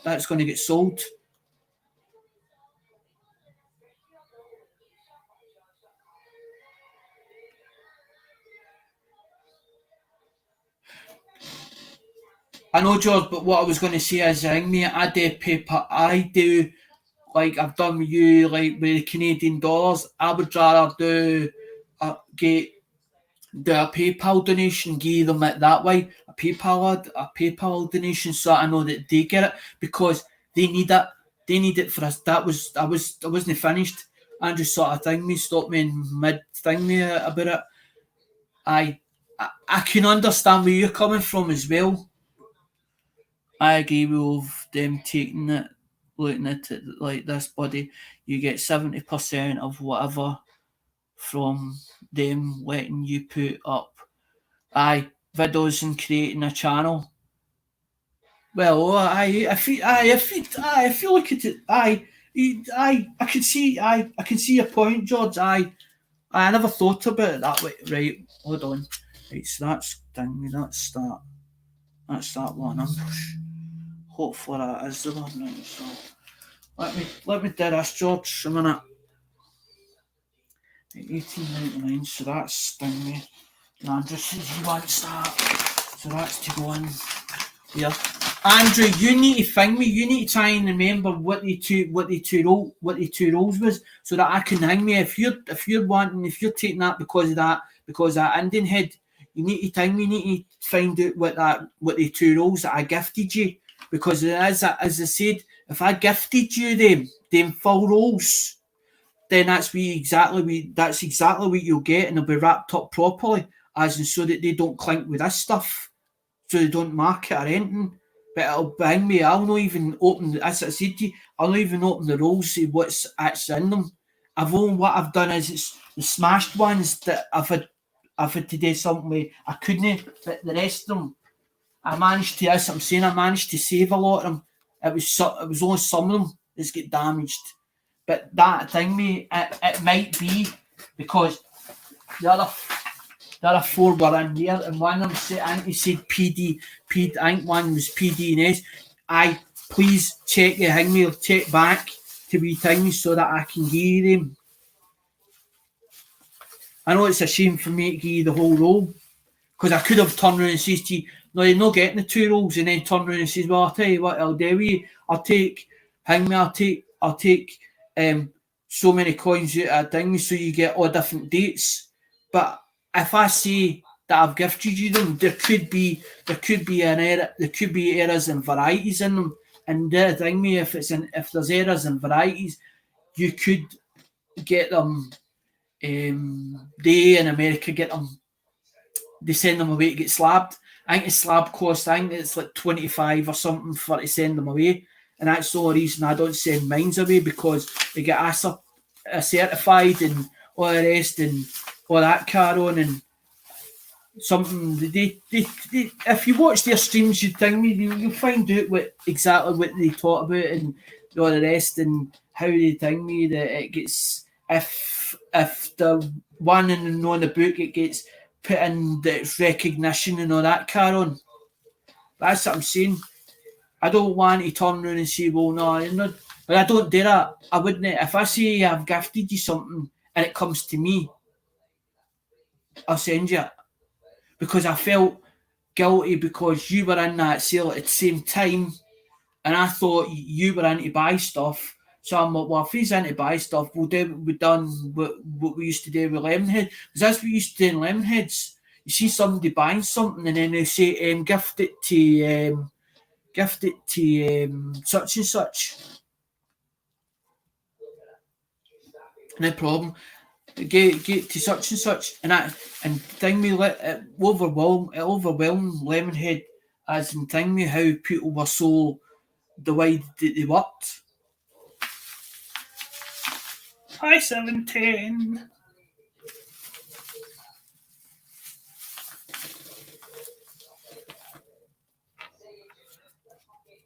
I was supposed to be sorting out them because the whole idea was the thing, mate. Because that's why the title. Salvaging the carnage. Salvaging the carnage of the thing, me, the carnage of the package that turned up. The only part of the thing, me, only part of the so much of the items are there, and some of them get smashed. The rolls of tubes get smashed, so they're all different dates. That's why the thing with the title. I'm so sorry. That's what Lemon say. I never ever turn around and say I always turn around and tell everybody I'm fine, even when I'm not, or I don't feel fine. But I don't make it a bigger deal as in thing. Me, I've got the feet. I've got the. This Lemon says the night last night. He's like, Alec doesn't complain or moan. I don't know how he does it. That's a fake leg. I don't know 710 because I've not went through it, buddy, yet. As I said, the thing, mate, I'm not really one for errors and varieties. All I'm interested in 710 is to put them into order, like, say for instance 56S, because I know that it should have been 56S because I've got some of the tops it should have been. So it's 56S, and I know exactly. I bought them out of thing, mate. I bought them. I'm not going to mention the auction because I don't want to even get into the ins and outs, what's went on the new, as in the whole carry on about it. But the tops are thing, mate, that originally were on, are out there. So I know it's 56S and something such, so I've got to fix it all out. And luckily, as I said, Lemonhead was the saviour because I forgot all about them. I had the supplies that Dingy gave me for, because I used to buy supplies after Lemon. So I had Dingy.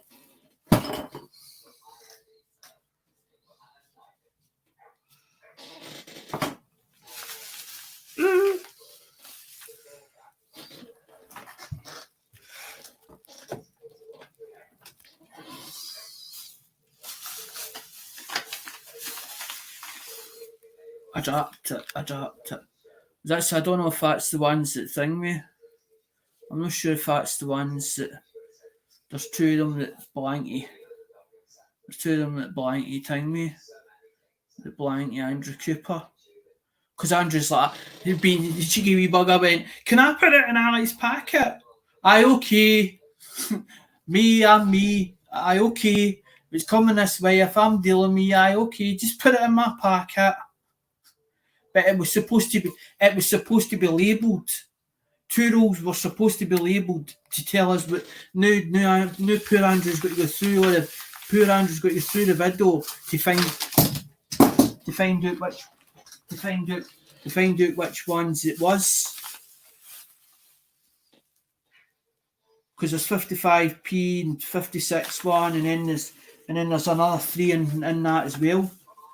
That's what I'm saying. I managed to save the thing, mate. Oh, Lemonhead, though, aye. Lemonhead's the thing, mate. That's what I said. I was nearly gating when George came in, thing, mate, as in when George came in then.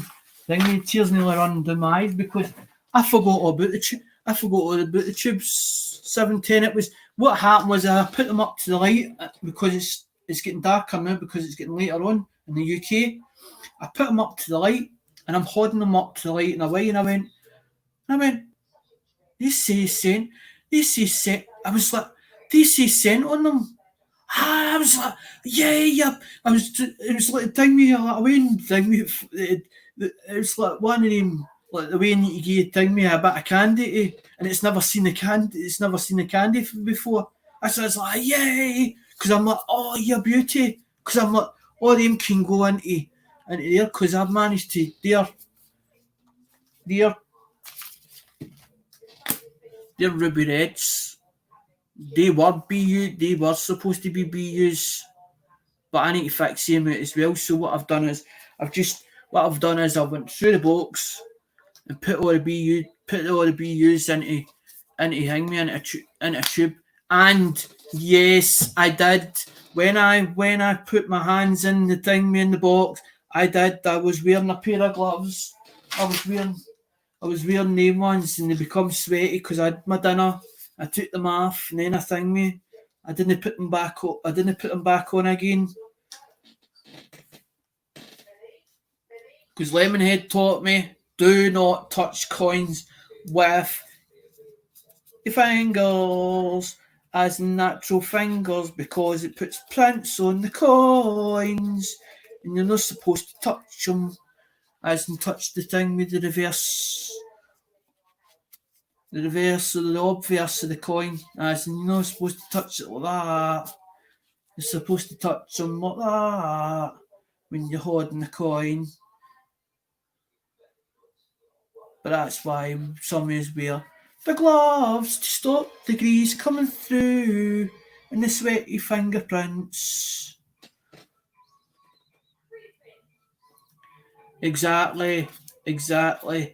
That's correct. Because we used to give Lemonhead, when we first went on Lemonhead stream, sometimes he would forget to wear gloves, and even though they were in the thingy, in the flips, when he was putting them under the thingy, we used to get him into trouble for forgetting his gloves to put on. Now he does it now Lemonhead does it religiously. You see him if they get sweaty, he takes them off and puts a new set of blacks on. Black ones. I need to get more gloves. This is talking to Mum about today. I need to get more gloves than the rest. I used them because the Ladbrokes was going to shut. Mum was cleaning the Ladbrokes. Mum can't wear. She can't wear gloves. She's allergic to the latex and all the rest in them. So she says to me there was boxes of them. But she only brought a box back when it's 100, and I've used them already. Because I took all my own. Is that so, Silver?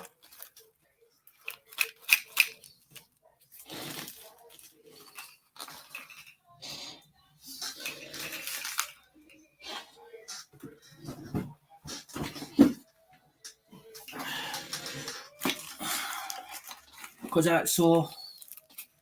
There's all Canadian Beavers as in 94, 87, all the way through.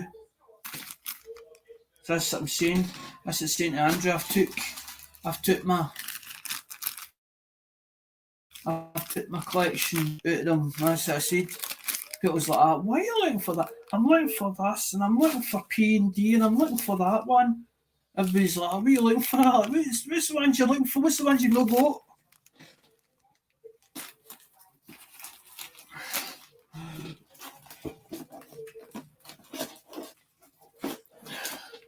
Because that's the ones I bought off a thing, I bought off a Clinton, and then started putting the ones that I didn't have.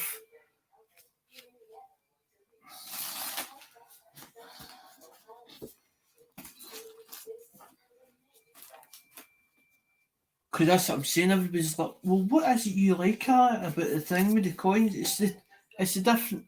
I like the different designs, but I know that the thing with people collect the Linkins, the wheat, you've got the Linkins, the wheat, you've got the Linkins, the Wheaties, the Indian head, the Indian.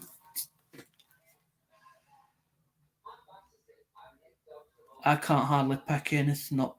I know. I'm the same with thing with tablet. You can't press the button on the tablet.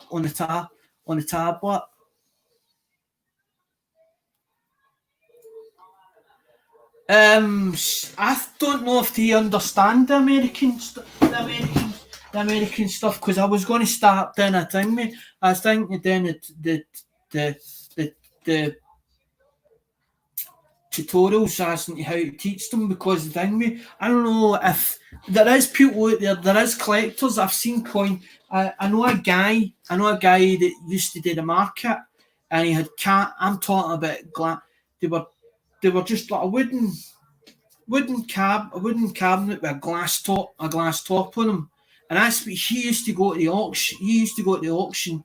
And he had and I'm talking about coins, and that's what he used to tell me. Certain dealers or coin collectors used to go to Scotty, and they would actually specifically ask him for notes, but they were collecting UK coins or UK currency.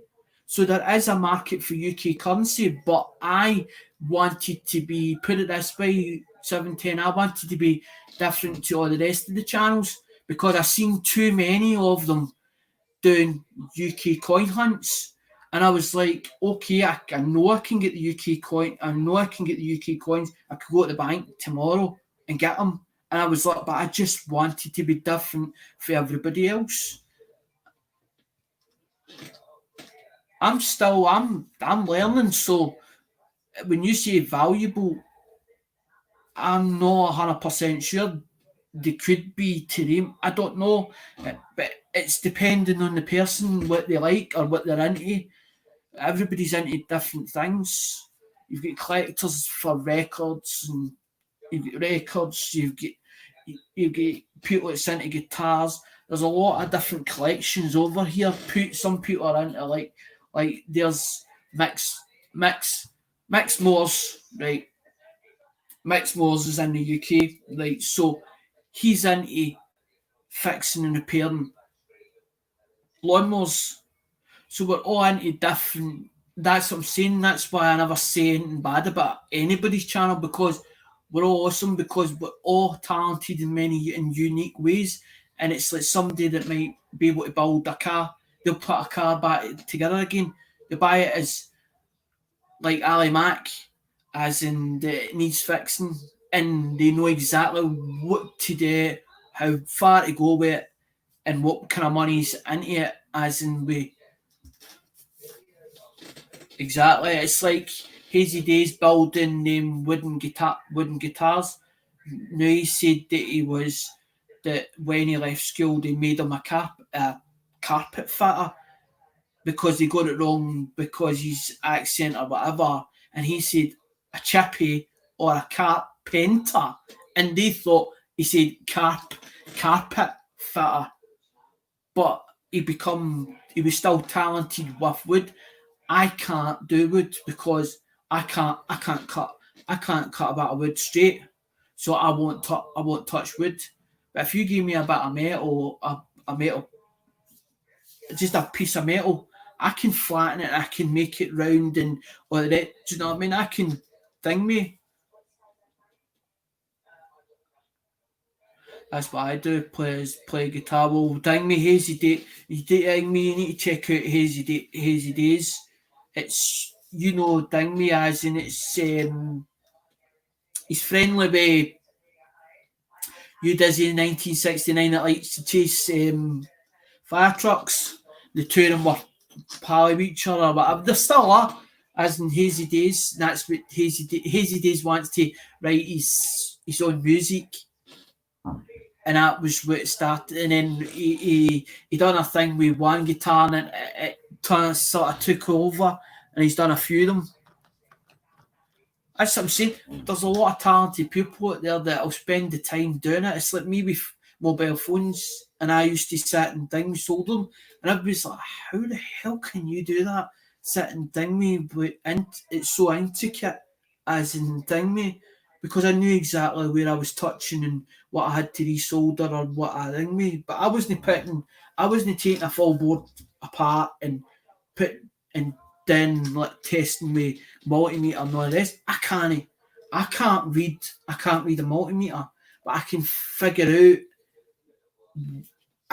out if something's faulty or not working properly. I know exactly, but because I've got a fear of heavy electrics, I won't play with heavy electrics, because I'm scared that my dad made me scared that. But like mobile phones is like, they're only like what I think I think the voltage is like 5 volt.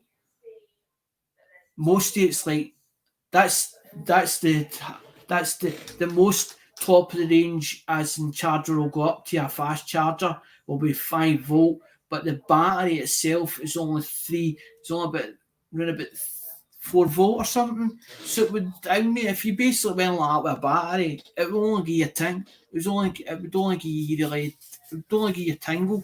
You wouldn't really. It's not like you are at and you jump back as in because over here it's like 240 volt.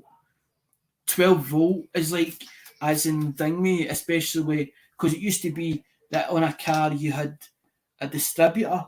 They've no got. I don't think they've got a distributor now. It's electronic ignition on that car on. It used to be like an old rotor cap, which was called a distributor cap, and then you'd points in it.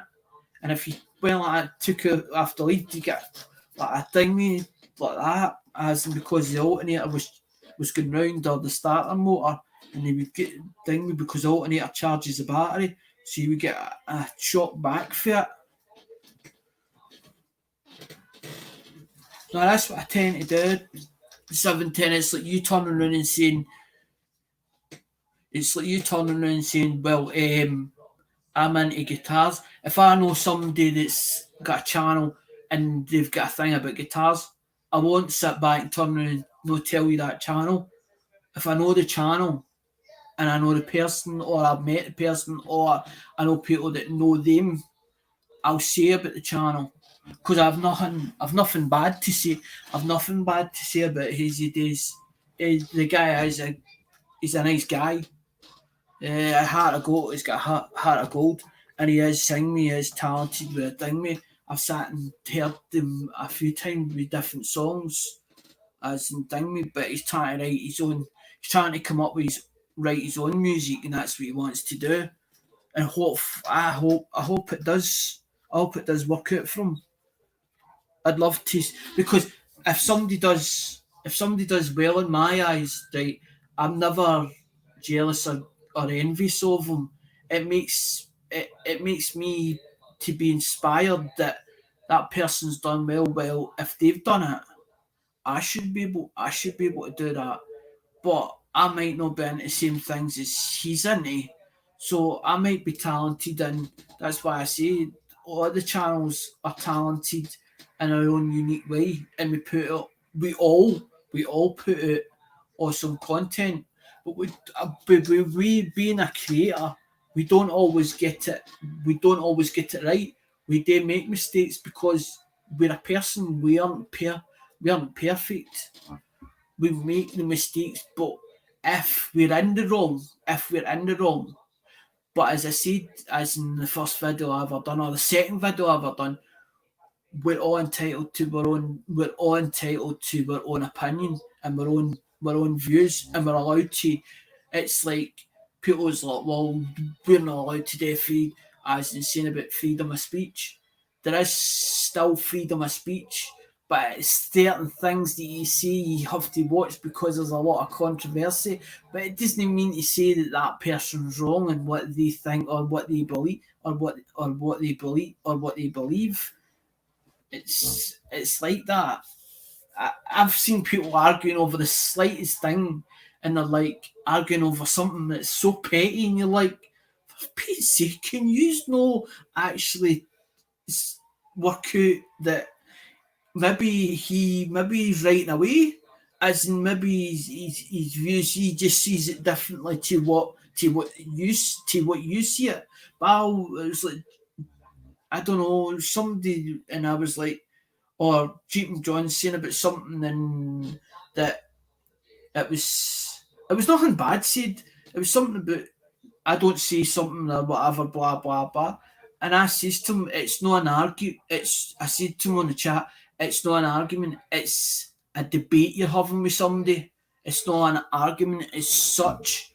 He might feel that you're wrong in what you say, but that doesn't mean to say that he's right or you're wrong. It's just that he sees things differently to what you see it. And that's why I said in one of my videos, I'm entitled. I'm apologising for whatever you think that I've done wrong again towards you, but I'm not sorry. I'm not sorry for my opinion that, and I said that as in that I was entitled to my own opinion, and I actually aired that and said that on a video near the end of the video, but I don't always get my point across straight away. It's like Uncle Al says, I tend to go over the same thing 3 times, but I don't realise that I'm doing it. And sometimes I don't get right to the point straight away. Sometimes it's like a whole thing, a whole a whole a whole episode or a whole sentence or whatever, and then eventually I'll get to the point I'm trying to make. But some people will not watch a video the whole way through, as in to the very end, if it's 2 or 3 years long, because that's what they say. It's like that's why people shorten their videos, because some people only watch the first 10 seconds, and if they're not captured in the first 10 seconds or 20 seconds in that video, they won't watch it to the full end. But sometimes I'll watch a video, especially if I like what I see, or they're doing something with it's to do with trucks or something that I've got an interest in. I tend to watch it the whole way through because I want to know what they're trying to either do or what they're trying to achieve in it, and then try to get their point, as in case the point they're trying to make or trying to say in it is to the very end of the video. Hi, Siren. Discussion. People have different opinions and different on different topics. That's what I'm saying, Siren. But it doesn't mean to say that they're they're right, because that's what some people turn around and they make this point. I'm right, you're wrong. I'm right, you're wrong. No, no, no, no, no. You think no. You think no. You think you're no. You think you're right, but I'm not wrong in what I think. It's just that they see it. That's what I'm saying. It's because they see it differently. It's like my logic. It's like my logic thinks. It's like my I see siren, silver siren. I see my logic sees outside the box. So my thinking, as in or my as people go, well, what's normal? What's a normal person? I don't know what a normal person is, right? But normal people think they think inside the box, right? But some people think the logic outside the box. And sometimes if it's like your friend has a problem and he asks you for that advice, but do you do you do you stand in his shoes, as if you're in his shoes at that time, to understand what he's going through, or what he's trying to what he's trying to achieve? Some people they can't do that. I tend to think of it that if somebody's asking for my advice or got a problem to such and such, and I can help them with that problem, I tend to think, well, if I was in that same scenario, how would I do it? But that doesn't necessarily mean you've to do it the way I said you to do it, or the way I saw it, or the way I'm only giving you my advice. If I was in that scenario and I was stuck in that problem, this is how I would overcome it. And I love going back to that person, like maybe say you bump into them like a month down the line or whatever, and the first thing you come out with, how did you go on that problem? Now, they can't remember what happened 3 months ago. They can only remember what happened a week ago or 2 weeks ago. But when you jog your memory and say, oh, you had that certain such and such a problem, and then you hear them and you see the eyes light up and you, I did fix that problem. That makes you feel good inside that you've helped somebody overcome that problem that they had at that specific moment or that specific time and couldn't understand what to do in that same situation. But then you ask them, well, why did you do it? Because you're interested in how they saw it and what they actually did to that problem. Did they use your suggestion? Did they use your suggestion or use part of it and used part of their own? And that's what amazes me when you that makes me feel good because that I'm helping somebody else better their life, or that it's helped them in a way to go overcome something that they've had a problem with. It's like the coin community, and somebody says, well, I can't get hold of this 59S or whatever. Somebody will turn around, I know somebody that's got that coin, but not all the time that person can turn around and say, well, here's that coin, because they might only have the one in it, or they might have paid more than what they should have.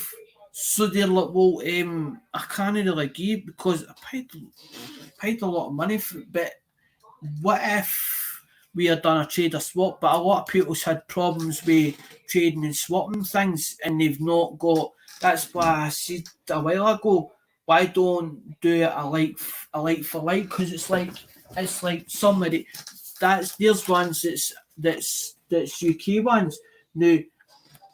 Okay, I do like them, but because I've seen them all before, I'm like, nah.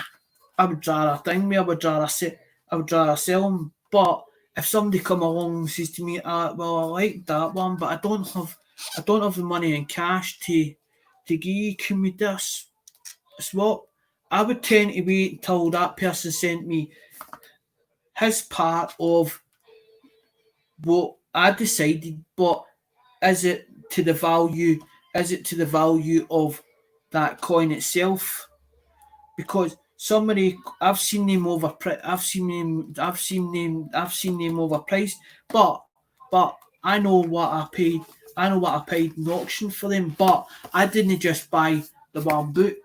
I ended up with four. I ended up with 4 books, and I worked out that if I split them up, as in I would get more for it. But if somebody was to turn around and say, well, I want the whole book, I turn around and say, well, you'll need to give me, as in what it'll cost me for to send you the whole book, but it's going to be as in, and I would go right, because I'm no greedy. If I pay six, I'm just going to put that off figure, right? If I paid £60 for that book, and somebody said, well, I feel that book is worth, the region of that book is worth 120 for that book.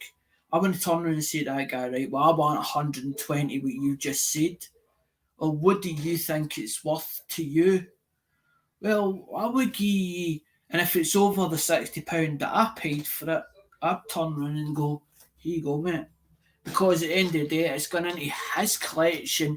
He wants it because he likes it. And he's going to cherish it. But the value of that, because of it being in folders or the way it is, because it's actually worth slightly more because it's in its folder. But a lot of people, what they do is they tend to take the coin out, and then because it's not in the folder, it takes £2 or £3 on it. But I would rather give them as in the information and the thing where it goes with it, because the information tells you all about that itself and why it was done and why it was done. But that's because it's got Queen Elizabeth, as some people call her, is Queen Elizabeth II, but she was in our younger days, it wasn't Diana that was on the coins. Okay, Diana has been on certain coins, but not all the coins. But when Queen Elizabeth was younger, when she wasn't crowned, she was on the coins. And because we were joined up with the Commonwealth countries, she managed to get herself on currency that was the Queen Lizard bread, whatever, right? She was on like she's on like Canadian, she's on there's one like the Falklands, she's on the Sierra Leone, there's the one with the NHS 50 as it's in a folder, there's the 95th birthday. Some of the crowns are not worth a lot. They're only worth a couple of pound, but some of the other ones, like the £5, some of them you can't spend the actual £5 coin, but they only produce them for the coin collectors to collect them. And Royal Westminster had this thing that they advertised on the telly. You paid something like, I think it was like £14, whatever it was, and £2 postage. But when you went into the club, it was a membership, a monthly membership. And when they have a hold of you, a monthly membership, you have to cancel it, but you have to send the coins back to them. And that's why some people don't like Royal Mint or Westminster, because it's a club that basically, when you first see it, you say, oh, I like that coin at £15, but that £15 they put you into a membership of a full 12 months. So every month they send you a new coin, and then they invoice you saying, oh, this is what that coin is, how much that coin is, or that's what you need to pay for that coin. But I managed to actually I actually managed to get them out of an auction as not so far away from me. And that's why I said to a lot of the USA people, if you want UK currency, I can go and get it, but you need to give me a list so that I know, right, I need to go and look for that, and that, and give me a rough price and say, right, I want to pay 15 for that, or I want to pay 20. But I might need to pay a wee bit extra over that, because when I go to the auction, they've got buyer's premium, then the VAT, and their wee bit in pieces on it. But that's what I said to you guys. If I know exactly what you want or what you like, I can go and specialise and say, right, I need to go and get such and such and such and such and such. And George wanted such and such. That gives me something to look forward to, or something to go out for. As in, because half the time I don't go out anywhere because I don't need to. So I just sit. Some person says, oh, all you do is you sit in that room, as in you don't even move out of that room. You're just a thing, you're just a wee coin dealer, a wee stupid coin dealer that's only got a wee set, a wee lot of coins, or a wee selection of coins. No. My father put it in me that to buy and sell. My father was doing it before. My great-grandfather was doing it before my father. So it went on and on and on and on right through the whole thing. But I don't go out to make a profit on it. I go out to help other people.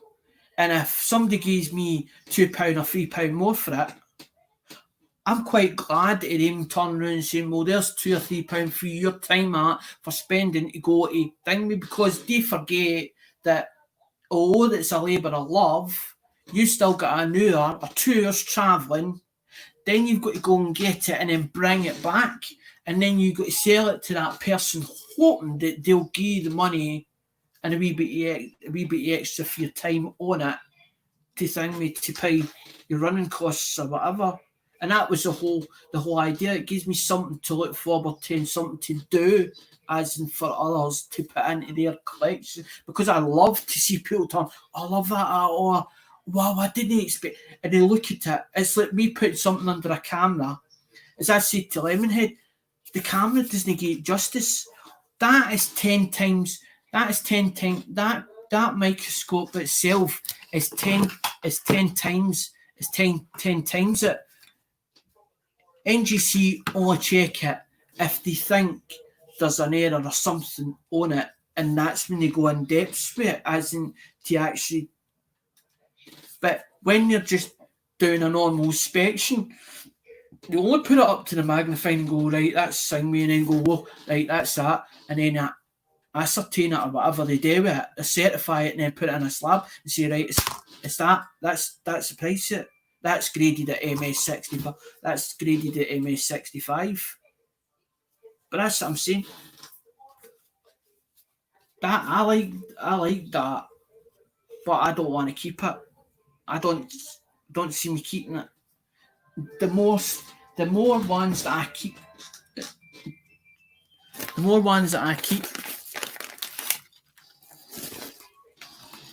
is that. That's fine.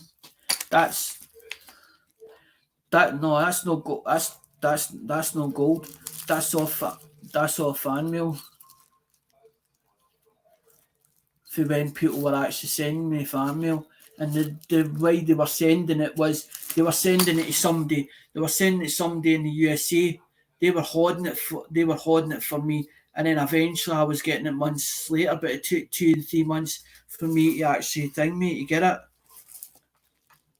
But that is like I ain't selling that. That's getting kept. But when I buy it myself, it's like as I was explaining to a lot of people. To me, it's got no sentiment. There's no sentimental when you buy it yourself. There's no certain sentimental value to it unless it's something that you really want, you've never seen before, and you've never seen it in your life, and you think, does that actually exist? Does it actually thing me? I know, but as I'm saying, that 710 and thing me. I worked it a couple of days ago. I'm like, well, if I can get, I worked it. If I get five each for them. I don't know what the conversion rate is and where you are or where you're in the UK or whatever. I got a lot of fans from all different parts of the world. I don't know the conversion as in thing if I say £5 of British money, because that's what I would.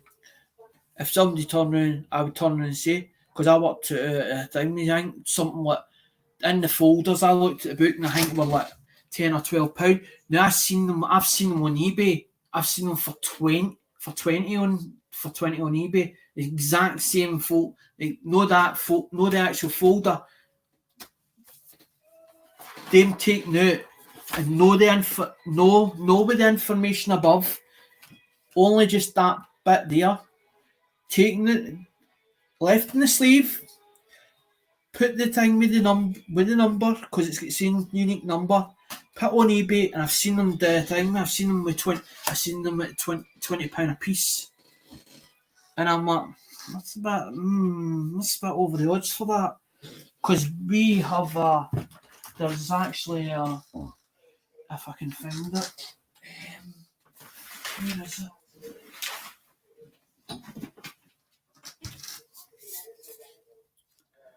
Coins of England. That book's for thing for the UK. That's for the UK, and it gives you all the thing where it tells you about all the coin. There's ones with the coin dealers and the auction and certain auctions. The big names in there, and then you've got the spank book, and then it tells you it's got all the what it should look like, the design or whatever else, and it tells you a bit about bit of information about it, and then it tells you the value of what it says the value is, whether it's right or wrong. But I don't just have that book. I've got the one that the thing we showed me as well, as in the. Is it there?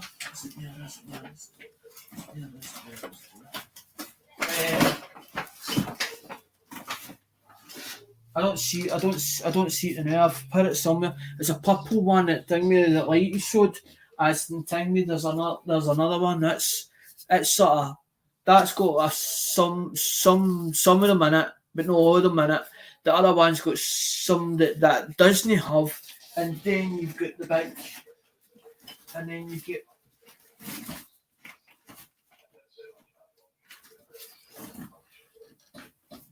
And then you've got that book, and then you get that book there. But that one's the decimal, that one's the decimal issues. That's after 1970. I think it's 1971 when the decimalisation came in. So that book's after that book, because that's pre-decimal, and that's got like for Roman. That's like. It's these coins that now I'm not going to disagree with everybody turn and say, oh no, that's right or that's wrong. As in it says coins at England. So if there's coins at England and USA, don't ask me how they got there because I haven't a clue. Maybe they managed to get on a ship or something away back then. But that says the Celtic and the Romans. But that's a good book, and I bought it. I bought it off Amazon, so you can go onto Amazon and buy the books. But that come as a twin. That come as a twin pack. I didn't know it was a twin pack. It comes two books. So you've got the one for before the pre-decimalisation, which is this book, which is I said it gives you the coins for as in Roman, Celtic, all the way through, and it actually shows you map. It actually shows you maps. It shows you 10 wee bits of maps. It's in there somewhere in that book. It shows you a map and it shows you where they think that they found Roman remains or whatever, as in thing me. But that's quite a good book, and it was thankfully used a lot that put us onto as in because somebody kept saying, "Oh, you shouldn't be buying coins first. You should be looking thing me. You should be doing a lot of the research and thing me as in understanding the coins and doing the thing me and doing all the first before you do anything." But it didn't. I didn't get it like that way. Alec does it, but Alec does it a whole different way altogether. A reverse. He does it back to front. Gets the coins or whatever else, and then Dingmy buys the books, and then buys the bits and pieces, and that's how Dingmy ended up. But everybody's like, shut up, Alec, we've had enough of you now. We're all away. Because that's like, I'm going to have to sit through them and Dingmy and figure out the years and dates and I'll need to do it offline. Because I'll never get it done. And then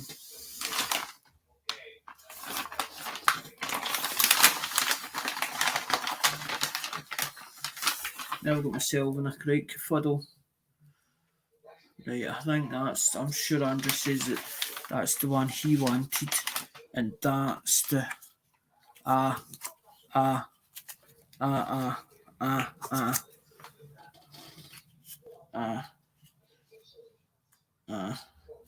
that's got to go on that. I knew there was something else. I thought it's short. That's the thing, really. That's the grab bags. And that's the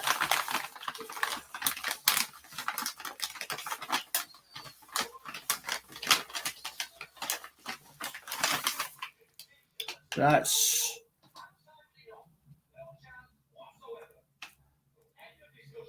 the way because Andrew seen something in it he wanted as in thing. Andrew's like, he's seen the 18 whatever it was, and he's like, Indian head, he's like, I don't go that one, I want that one.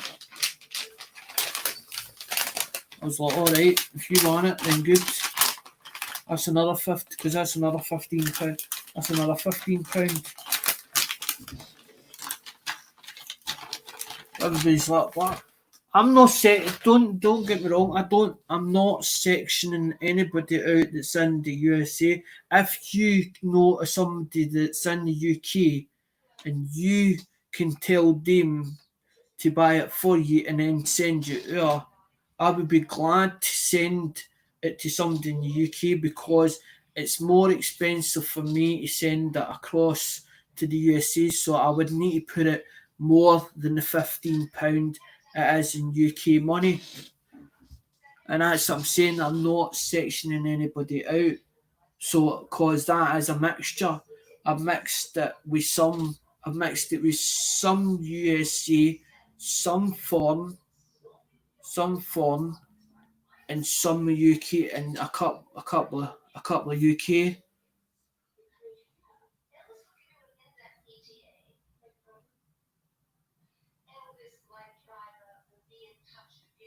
Um, Them ones are for sale, 7 tenner. So I said them ones in the fold, the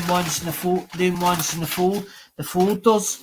That's what I'm saying. You need to tell me exactly the time because nobody's ever come and turned around and said, well, we're interested in, we want you to tell me as in there's that one or this or that, and we want this, that, or the other. I put out a video and says, right, what do you viewers want? And nobody's ever come back to me and says, right, we want you, we think that we would like to see such and such and such and such.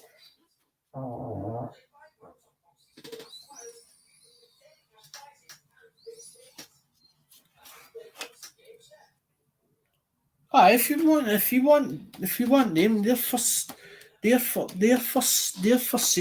sale, and so's the thing, and so's the grab bag, because it's like, put it this way, 710, right?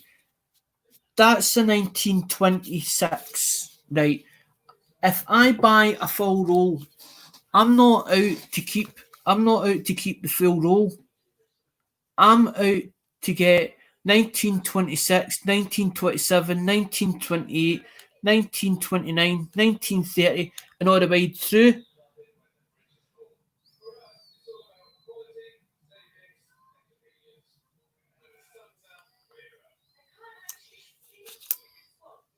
Depends what you want, George, or something that you couldn't get. If it's something you can't get, because it's like Jeep and John, and I felt as if somebody took over, as in thingy, and they're like, Jeep wants Irish currency. But the thing is, Scotland is here, right? Scotland is here. Ireland's over there.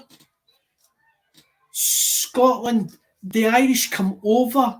That's what I was explaining to Tiny Jeep in an email. The Irish come over and into Scotland because they buy stuff from Scotland and then take it across the water to sell over in Ireland. So the Irish currency actually comes over as into Scotland, but some of it went back to Ireland and some of it went through the bank's hands and then get burnt, some of the older stuff. But the thing is, it's like somebody saying to me, well, when the better weather comes in, can you actually jump over to Ireland because I want you to get me that, and that.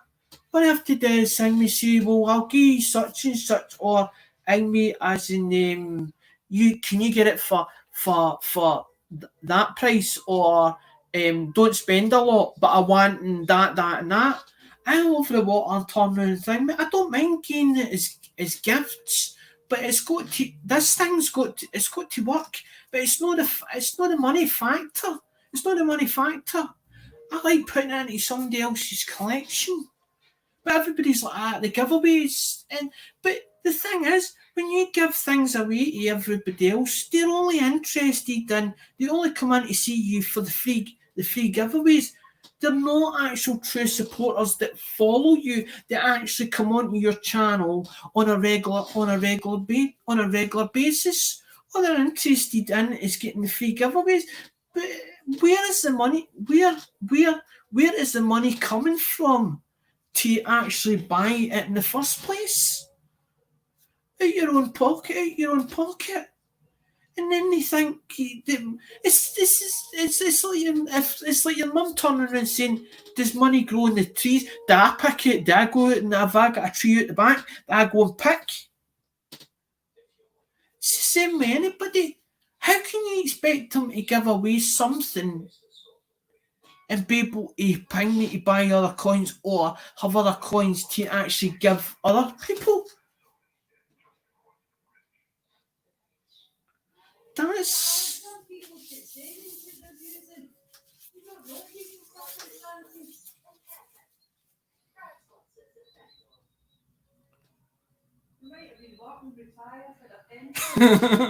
a pigeon carrier.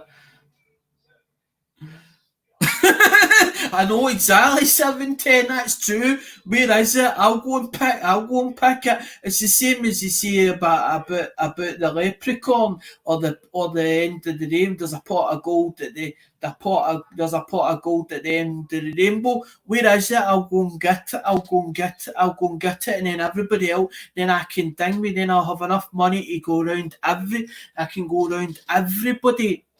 Everybody.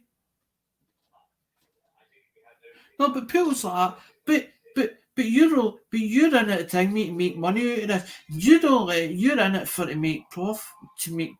make profit. So what am I supposed to do on YouTube? So it's like Dale doing that game. Dale, where did Dale get all the coins from in the first place to actually give out to other people?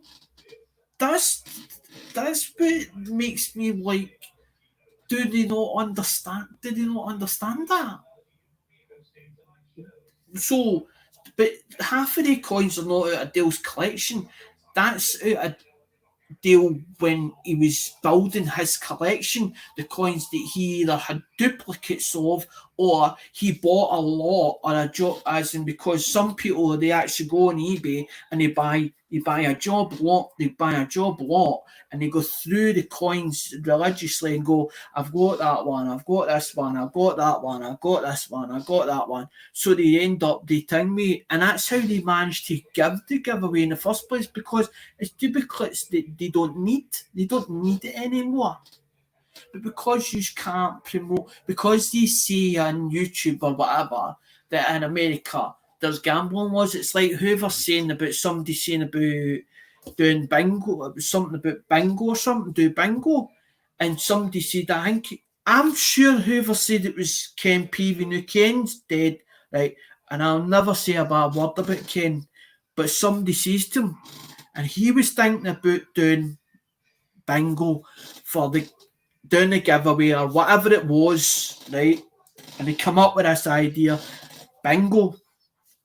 And somebody says to him, but you cannot do it on because of the law or the federal laws in America. And whoever thought it was funny, she joked and said, well, you could do it on out in the sea, in the middle of the ocean. And that was funny. But I had to come up with another idea for to obviously do what you wanted to do. And it's like everybody that does coins or whatever on their channel, we give away to certain people, or sometimes you see me, if I like a person and I feel in my heart that it's worth giving them it, because as they're doing a mail call, they're actually promoting your channel for you by saying such and such thing. I got such and such for this person.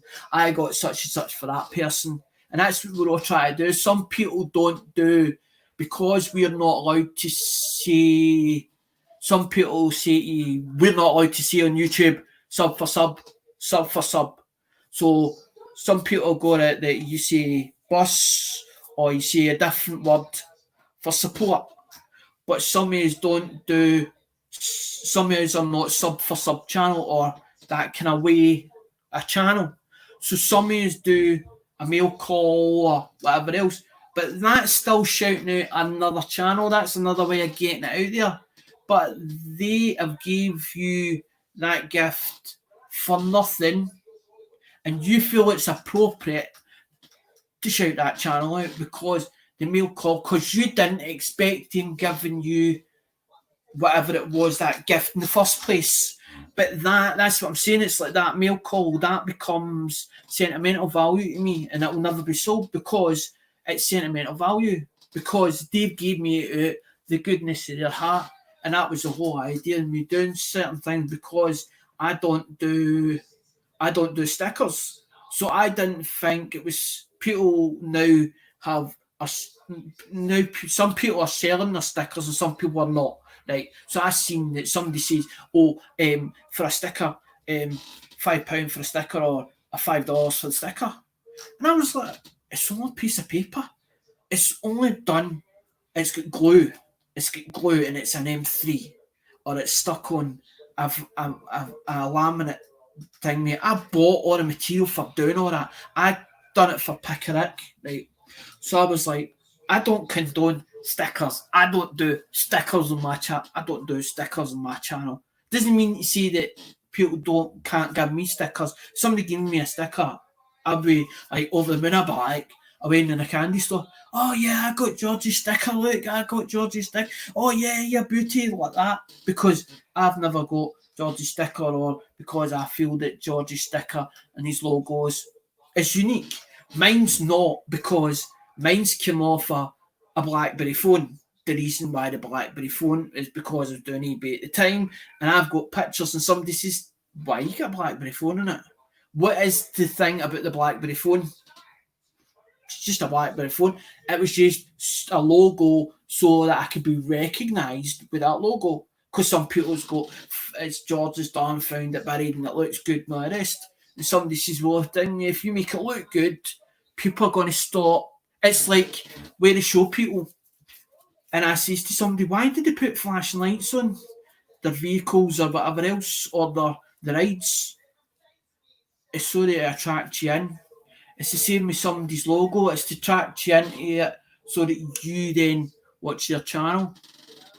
But mine's just, I'm like, mine's not on my channel, nothing. It doesn't mean nothing. And ring me, I'm like, if you, I don't put out that at the end of every video that you have to subscribe to me and please sing me, please press my bell and all that. I don't do all that.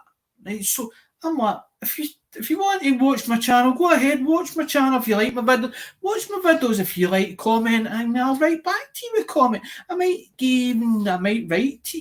write as in something to that reply you put, and it'll be always a nice one, and I'll always try to think of something nice to say, or I put a love heart so that as Dale says, that is recognition that I acknowledged you.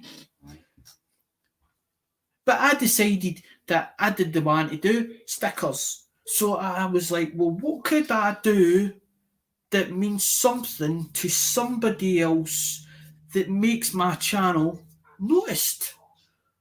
And I was like, well, my channel has got no content on it. So I'm not into doing vlogs. I don't go everywhere and take a camera and remember to put a camera on and show this and show that. And I'm like, right, now what am I going to... I got to a certain degree, and George will tell you, I got to a certain degree, 400 subscribers, way hazy days, new dizzy, and I was like, I got no content. What am I going to put in this channel? And I'm like, right, your idea was to set out phones or whatever else to do eBay listing, or because you don't have social media slapped to your eBay store. Okay, you're going to do about phones, right? You're going to do as in mobile phones, but you're going to do about unlocking and whatever else, but you're going to start controversy, as in somebody's going to say, no, you're wrong about this, and you're wrong about that, and blah, blah, blah, and that doesn't unlock that, and that doesn't that. And I was like, right, I don't want to even go down that route, because I know what will happen. It'll end up drama, I'll end up blowing up, and somebody will end up getting it. I was like, right. So all I was doing was watching other people's videos, seen Cab 7, which I call him the Godfather, like Fireman CV, had come into the channel. I recognise Fireman CV. To me, he's like the Godfather. Same as Green Bay Wacky. I don't care if people ding me, disagree with me, whether you like him or not. It's not any big to me, right? But I called him the Godfathers. I was watching Cab 7 and he was shouting out SJS Mixed Adventures. When he was shouting SJ out, I was like, who is she? But instead of Cab 7 saying, well, she's this, that, and the other, that, he kept shouting her out, go to this channel. So I went to the channel out of curiosity, and she was doing an auction that night or the next day. So I went on the next day, and I had a bit of spare cash, and this is how it started with coins.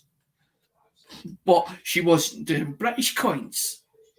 So I then seen things that I liked, and I was like, I like the design of that, I like that, and I like that, I like that, and I like that. And it was at the right money, and that's where it first started. And then when SJ gets scared because of the amount of stuff that I was buying off her, she then turned around and says, I think there's a law on not sending it to your country, blah, blah, blah. I don't want to get, in case there's any, maybe I get a charge or whatever else, or the thing me as and I might get into trouble. I think you need to go elsewhere. And she happened to say Travis, and I was like, who's Travis? And she's like, Lemon. And I was like, I don't know even who Lemon is.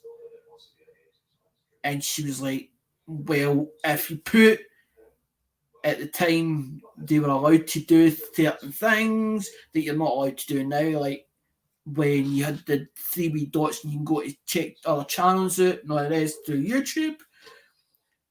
And she's like, press that button there and look at my subscribers or my subscriptions and you'll find it. And that's exactly what I done. Went on her subscriptions or asked about who is this person called Lemon. Somebody says, it's Lemonhead Penny Art. First time I went on, he was in a chat or he was doing the thing, he was talking about coins or whatever else, and he was showing bits and pieces. Or it might have been was it an auction? I think it was an auction. And then and I says something, and Cindy McLicious was the moderator at the time, and Cindy McLicious turned around and says, why don't you give Travis, I'd never bought off him before, so I hadn't a clue, right? And I says to her, does he do shipping? Yes, he does ship. Does he do international? Does he do, I don't know how, hold on, George, that thing. Does he do international shipping? And she went, I think so. And Lemon went, I do. I've done in many countries. And then Cindy McLicious went, why don't you give Lemonhead $100 or whatever it was, $100. I can't remember the exact figure, but it was $100, and tell him to give you a mixed selection. And that's how it started with me and Travis. And I've always, even if Lemon's sick or whatever else, and see if Lemon's known, I've never heard anybody say a bad word against Lemonhead. And Lemonhead does send your goods to you, and that's what I like. And when somebody sends me my goods and sends me everything that I've actually purchased, or it's mostly, or it's there, and I know for certainty, and I open the box and I see plenty of stock in it, and I go, I know I can open a box and go, that's not even the value what I paid for it, or that's not the value that it should be. I know straight away. I open Lemonhead's boxes and I'm like, look in the box, pull everything out, just check it. I just check it briefly. That's how that stock built up, was because that was sitting for months in the dinghy, and it's not until now that I started going through it to pick through it eventually. But it took me ages to do it. And that's what stock that's built up, because I was building it up, because the whole idea was to buy it to resell it. Because I was like, right, Lemon, what if we do that? You take care of the USA side and I do the UK side. And Lemon's like, you need to build up a clientele and you need to find out what they like. Never came like that, because a lot of the supporters that I have got are from you guys over the pond. So I don't know what stuff that yous like over here that's UK that you can actually turn around and see, because some of our coins aren't silver. It's only some of the older stuff, like some of the sixpences and certain ones that were actually silver content in them. Not a lot of them have silver content in them. Some of them's cupro nickel, but there's still certain values in the coins. But it's the ones with the reverse designs on them, like the one with the NHS. Now that coin has got the face value of 50 pence, right? So everybody in the UK, if they're not a coin collector, will spend it. It's only worth 50 pence, right? But if you look in the book and now I've found out that Change Checker is now selling them on their website. The price of them that they're charging is, I think it was $450 plus $2.95 in postage and packaging, which is £7. It's about £7 in UK money. They're only worth between 5 and 10, and it's only until you go to the rarer ones like the Kew Gardens and all that go up in value. But you have to keep them so long a time, and it's like when they start phasing them out, that's when they're worth a lot more. Like the £1 coins. I've got a couple of £1 coins in the grant bags, and it's an actual. It's not got the new one that came out. It's gold, or it's sort of like a gold, and then it's got a silver bit. It's got a silver bit in the middle. The old £1 coin isn't shaped like a 20 pence piece. It's actually round, but it's only about that in size, but it doesn't have a silver bit in the middle of it. That is worth money. But some of the shields, you need them for some of the shield sets, because on the shield set, when they originally came out with the shield set thing, when you look at a penny or a 2 pence, it's got part of the shield set. The part of the shield set goes like that, right, when it comes down. I looked on eBay because I was like, there's something here that's missing. There's something missing in these shield sets. I found out that there's supposed to be a £2 coin, and there's also supposed to be a £1 coin. They took a lot of them took the £2 coin off it and the £1 coin off it, because the £1 coin is worth a lot more than what the shield set is, and also the £2 coin is worth more. So they actually stole them off it, and that's the way the sheet came. It had the shield up above, and then down below the shield there's supposed to be a £2 coin and a £1 coin. Half the time they cut them off and they sell the shield set. But some of the older pound coins, you can't get you can't get them for love nor money unless a bank has kept them in the vaults, because a lot of them were supposed to go back to the mint, get melted, and then put into new coins, into new pound coins.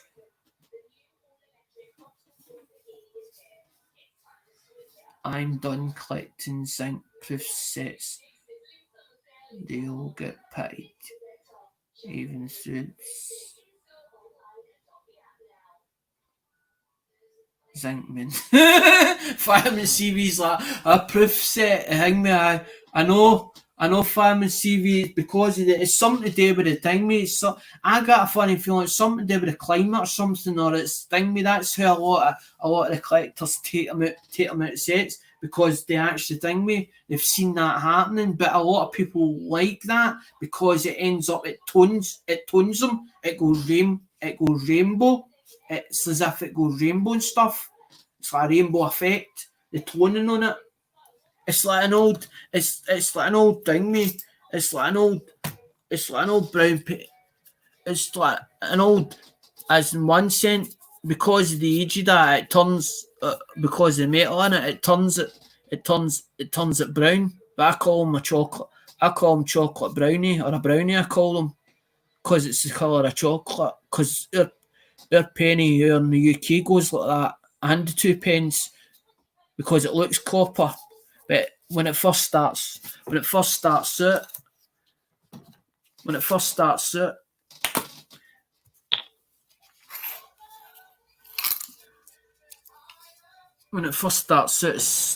it's that.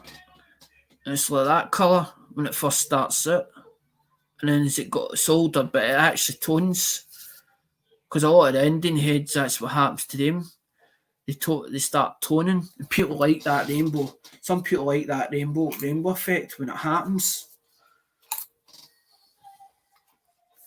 But it's up to you. It's your preference, because it's thing. If you feel that's, you just stop collecting them. And you go for the stuff that's silver. A farthing. Now, what does a farthing look like? See, I'm never sure the thing when you see a farthing or something, or a florence or whatever, and I can't remember, and it's not until you jog my memory, and I'm like, that's a farthing, that's the one. Sixpences, I managed to get a hold of last time. The crowns, I managed to get a hold of as well. The threepenny bits, I managed to get a couple of them. I am on the look. That's what I was going into, Andrew. I'm going into all the old currency. That's what I'm thinking. A lot of the older currency, because I noticed that. You're talking about the farthing and all that, because you've got the shilling, the threepenny bit. There was a 1D. There was one that said a 1D on it. You'd a half penny. It was the half penny come off after the 1971. Because I've got a blue book. I might be able to give you the other, because I had two of them. I need to have a look to see where that is. And it's got the 19. I think it starts in 1971, goes 80. 81, 82, 83. It's got the old 10 pence on it, and I think it's got a couple of other bits. That's what I was going to get into, was a lot of the older currency, because I know a place to get it, and I also have been looking through. It's easy to look up eBay. I've been looking at a lot of stuff through eBay, but I tend to buy things. When you see about Andrew, I usually tend to buy job lot bulk. I buy it bulk, because it works out cheaper.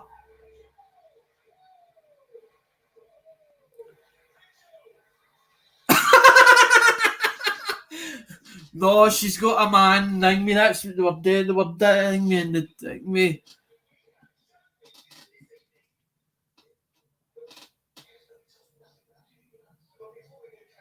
Oh, the one at the thing me. No, it's one for Dunfermline. And what happened is I was doing a car boots at the time. The other guy we used to run about with, we Alec Watts, is a womanizer. Always been a womanizer, right? And Dad was helping this last year. She was about 25 or 26 at the time. Right? I was only in my late 20s at the time, right?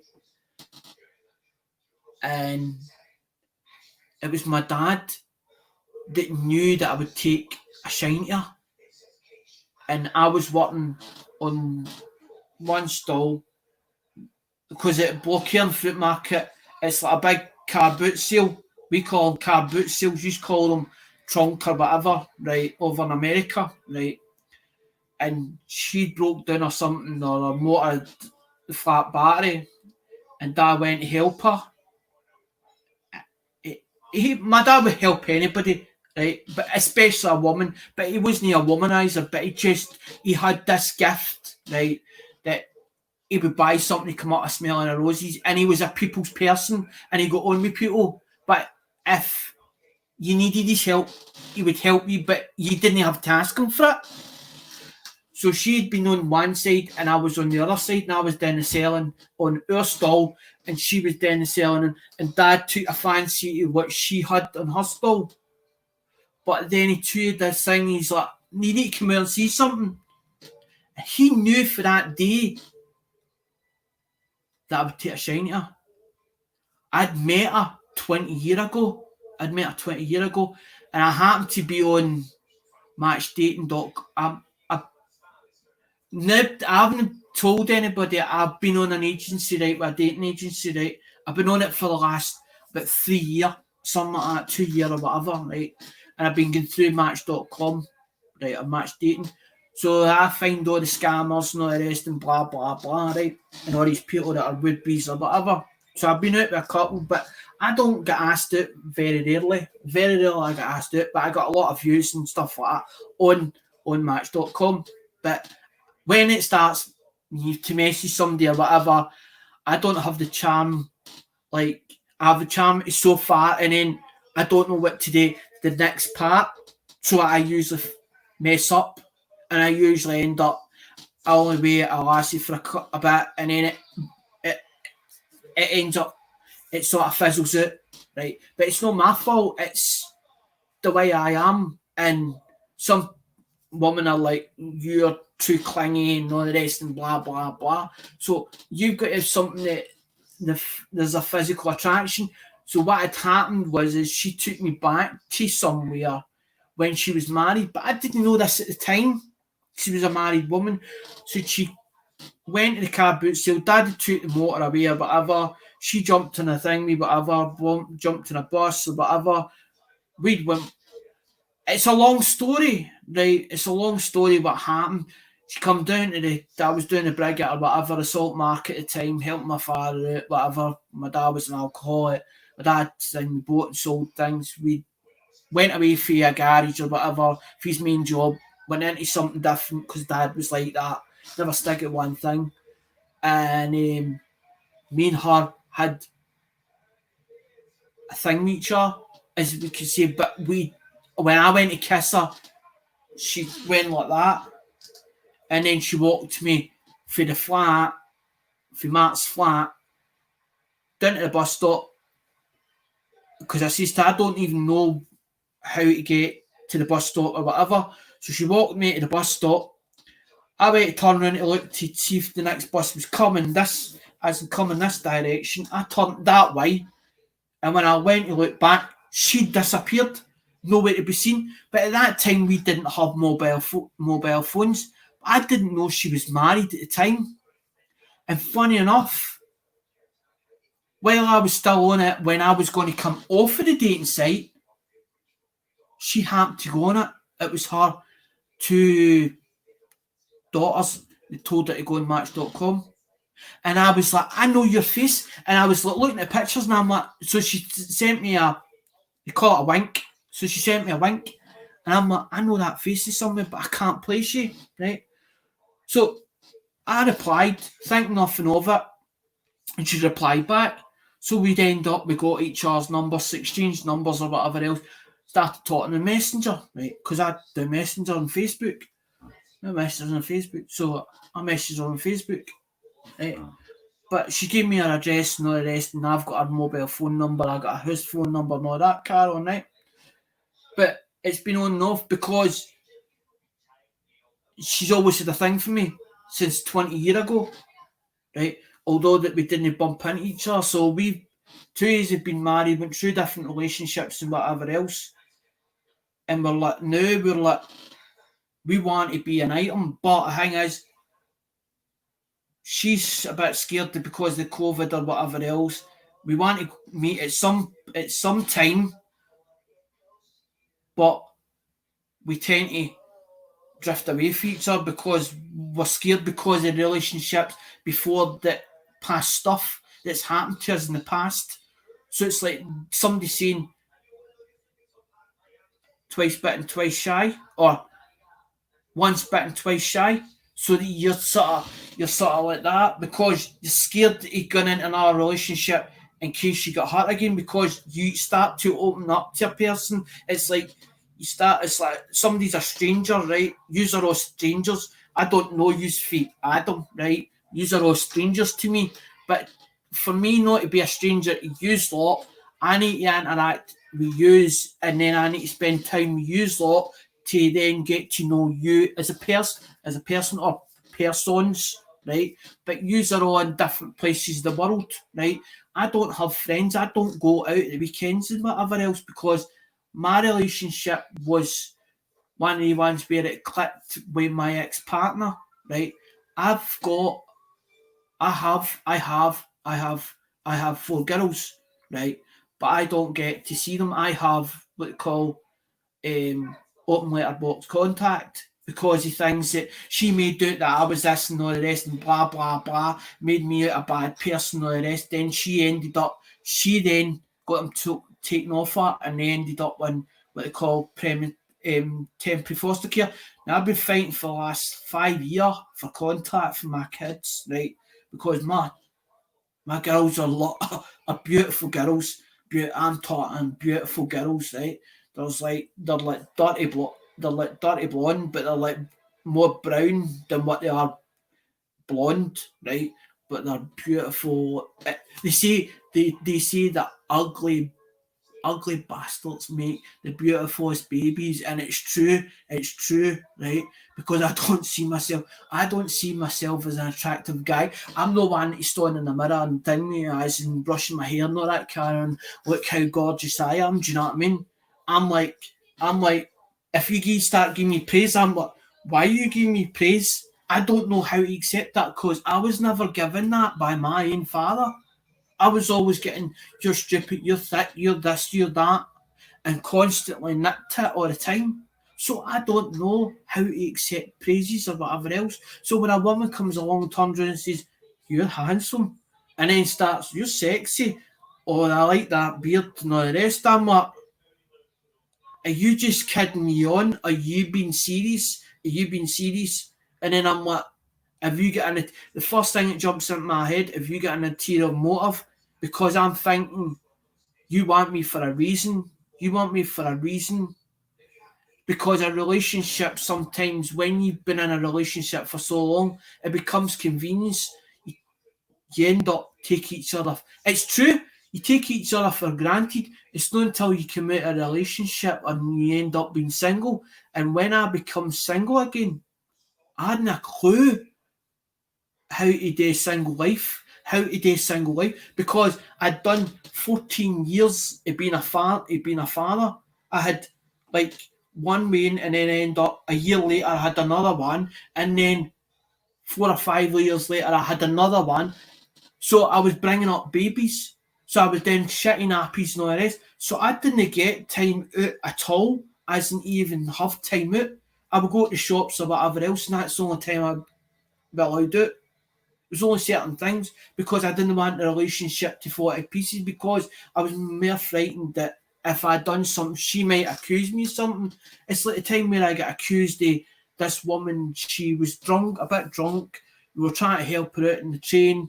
The conductor was trying to help her at the same time. She touched my leg. And because I told my ex-partner, she pulled it against me. Oh, that woman touched your leg and all the rest and blah, blah, blah. But I didn't see it coming. And it wasn't until I realised how far it was gone, and then I was like, this is nearly my stop. My stop was coming up, and I was like, I'm not sticking the finger up at anybody. I had the ring, the wedding ring, and I was like, I'm married. Do you know what I mean? That's how loyal. Virgo is very loyal and faithful. If they meet somebody, they don't mess about and they don't play around. They tend to go into something and they mean what they say, and they're one of these affectionate people, but they're behind closed doors.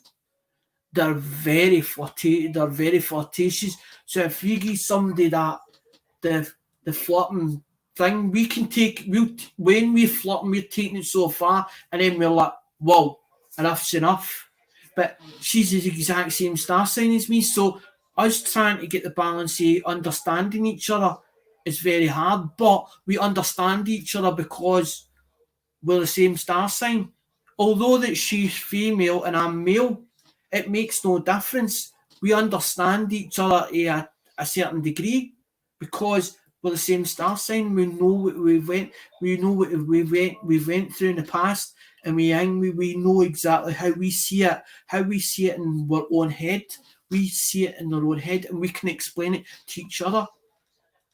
But it might never be that it's a full-on relationship. But she does want more. But the guy that she was with before tried to fucking kill her. He actually fucking tried to thing me. He come for the back here, fucking hang me. So she's get rods in her blooming thing, mate, and she's more worried about when she's like, I wouldn't say naked, but when a woman wears a bikini and whatever else, and they're not doing it because they're wanting to grab somebody's attention. They just like the idea of a bikini or whatever. She's got scars in certain places, and she doesn't want any scars seen. And she's like, she knows they're there, and she's like, but you won't like me and stuff like that. And I'm like, look, I like a woman. She's not as skinny as what she used to be. She's not like the model that she used to be.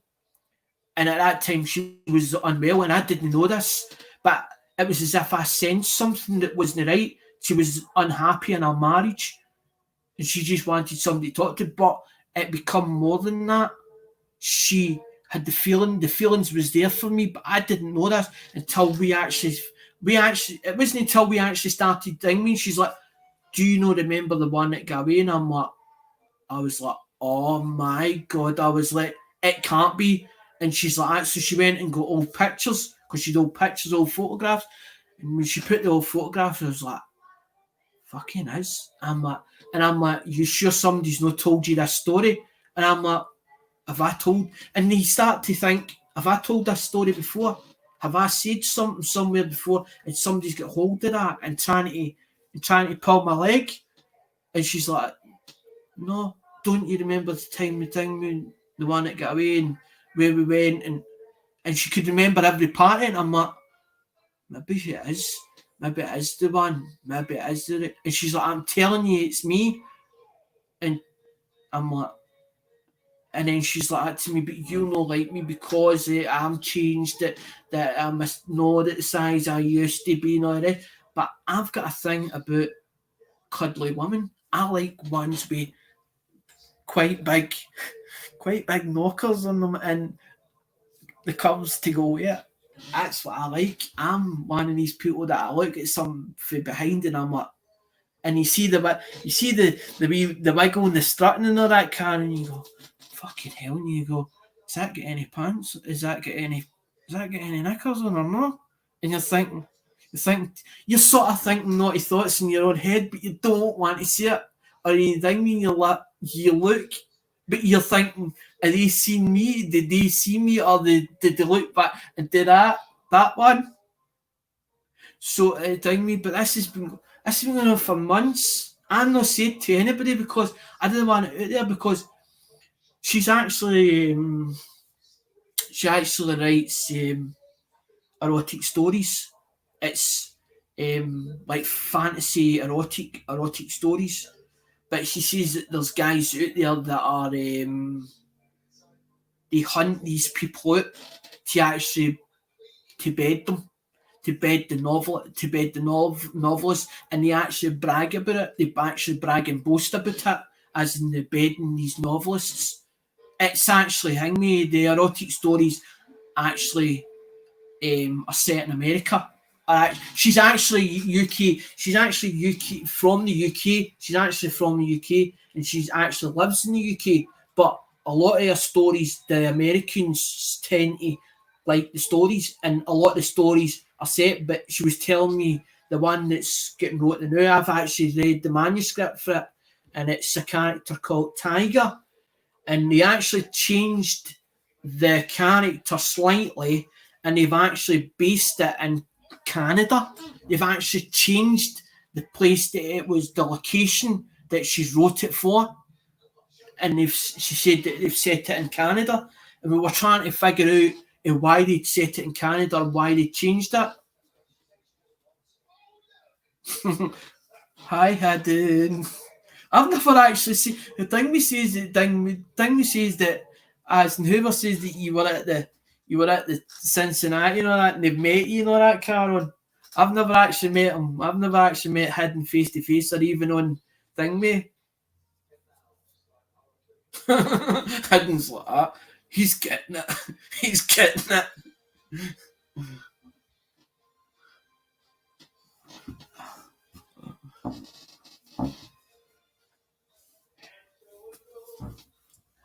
I know you're on at different times.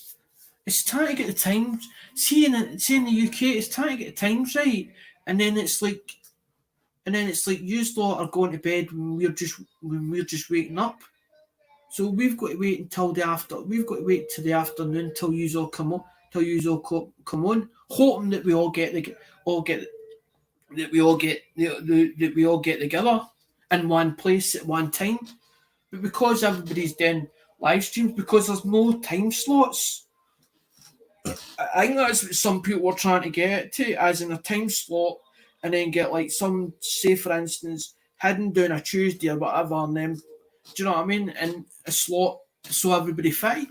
But because there's so many is on YouTube, there's no any allocated time slots. So we're sort of one's doing one and one's doing another, and then one maybe doing the same at the same time as what I'm doing. I don't pick it and turn around and say I'm going to do such and such a day and that's time it's going to be. I happen to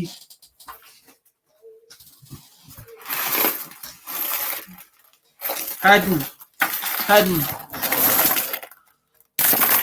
They're the Carnage. That's why the title, The Carnage, is in the box. Look. They get smashed. So they did. That's why it says salvaging the thing. That's how the title says salvaging the 1 cent for from the Carnage. That's the Carnage. It's all going to have to thing we put into order. It's gone back into it's gone back into rolls of 63D. It's not going. It'll not get searched for errors, and I know that for a certainty. It'll not get searched for errors, because that's the whole idea, was to, as I said, George, take one coin like 61 or whatever, and I'm not looking for the best of them. I look for the sort of thing, the cleanest looking one, and it's got to have the details or whatever, the markings in it, and I go, I'm having that one. But I find that it's cheaper to buy the thing, mate. It's cheaper to buy the whole roll, whether it's 63 all the way through or not. Because there's a few times that I've managed to get a hold of mixed rolls, but I don't know if that's customers or whether they're bank or whether they're actual original bank rolls. But I know for a certainty that they don't come off the printing press that way. I know they're run at 20,000 or whatever that's supposed to be minted, as in coming off the production line. So I would presume that if it went to the bank, it would say 63 or whatever. I would say 63. It would say 63 on it, and all it would be 63 all the way through the whole rolls, as in if there's 30 rolls in a box or whatever. But I was hoping one day maybe to get a bag, or somebody to send me a bag and say, there's the thing with a bag. I don't know what's in it, but I think it might be mixed coins. We might sit and go to pick through it, because we don't have a Hobby Lobby over here, so I can't get a hold of the albums.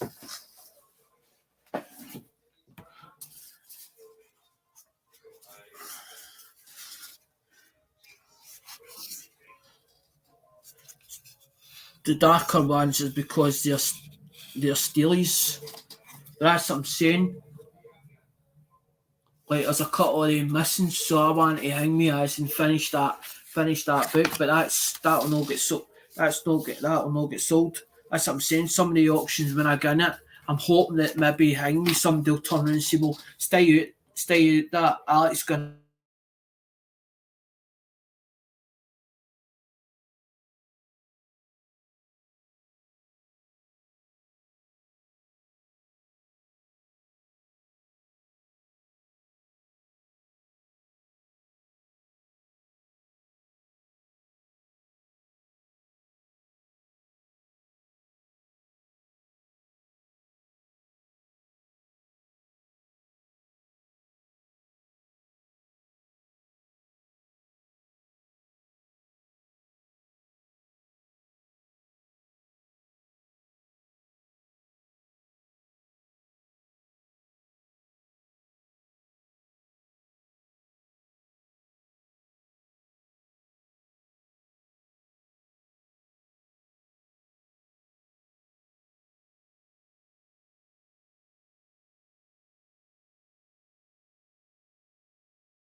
Internet went down, internet went down, it went down, it went down, internet went down. I didn't know that anybody was still here by the time I turned back up. I better hang me, get a rest anyway, because I think I've come over my time. Because I need to start getting on and try and get all that back in ding me. It's going to take me it's going to at least take me a couple of days to sit and, that's what I'm saying. I'll no search it, I'll just put it into date, into its year dates, and that's it. And then I'll write it, then I'll write it, then I'll write it up on the actual tubes, exactly what it is. Right, guys, I think I'll go. Bye.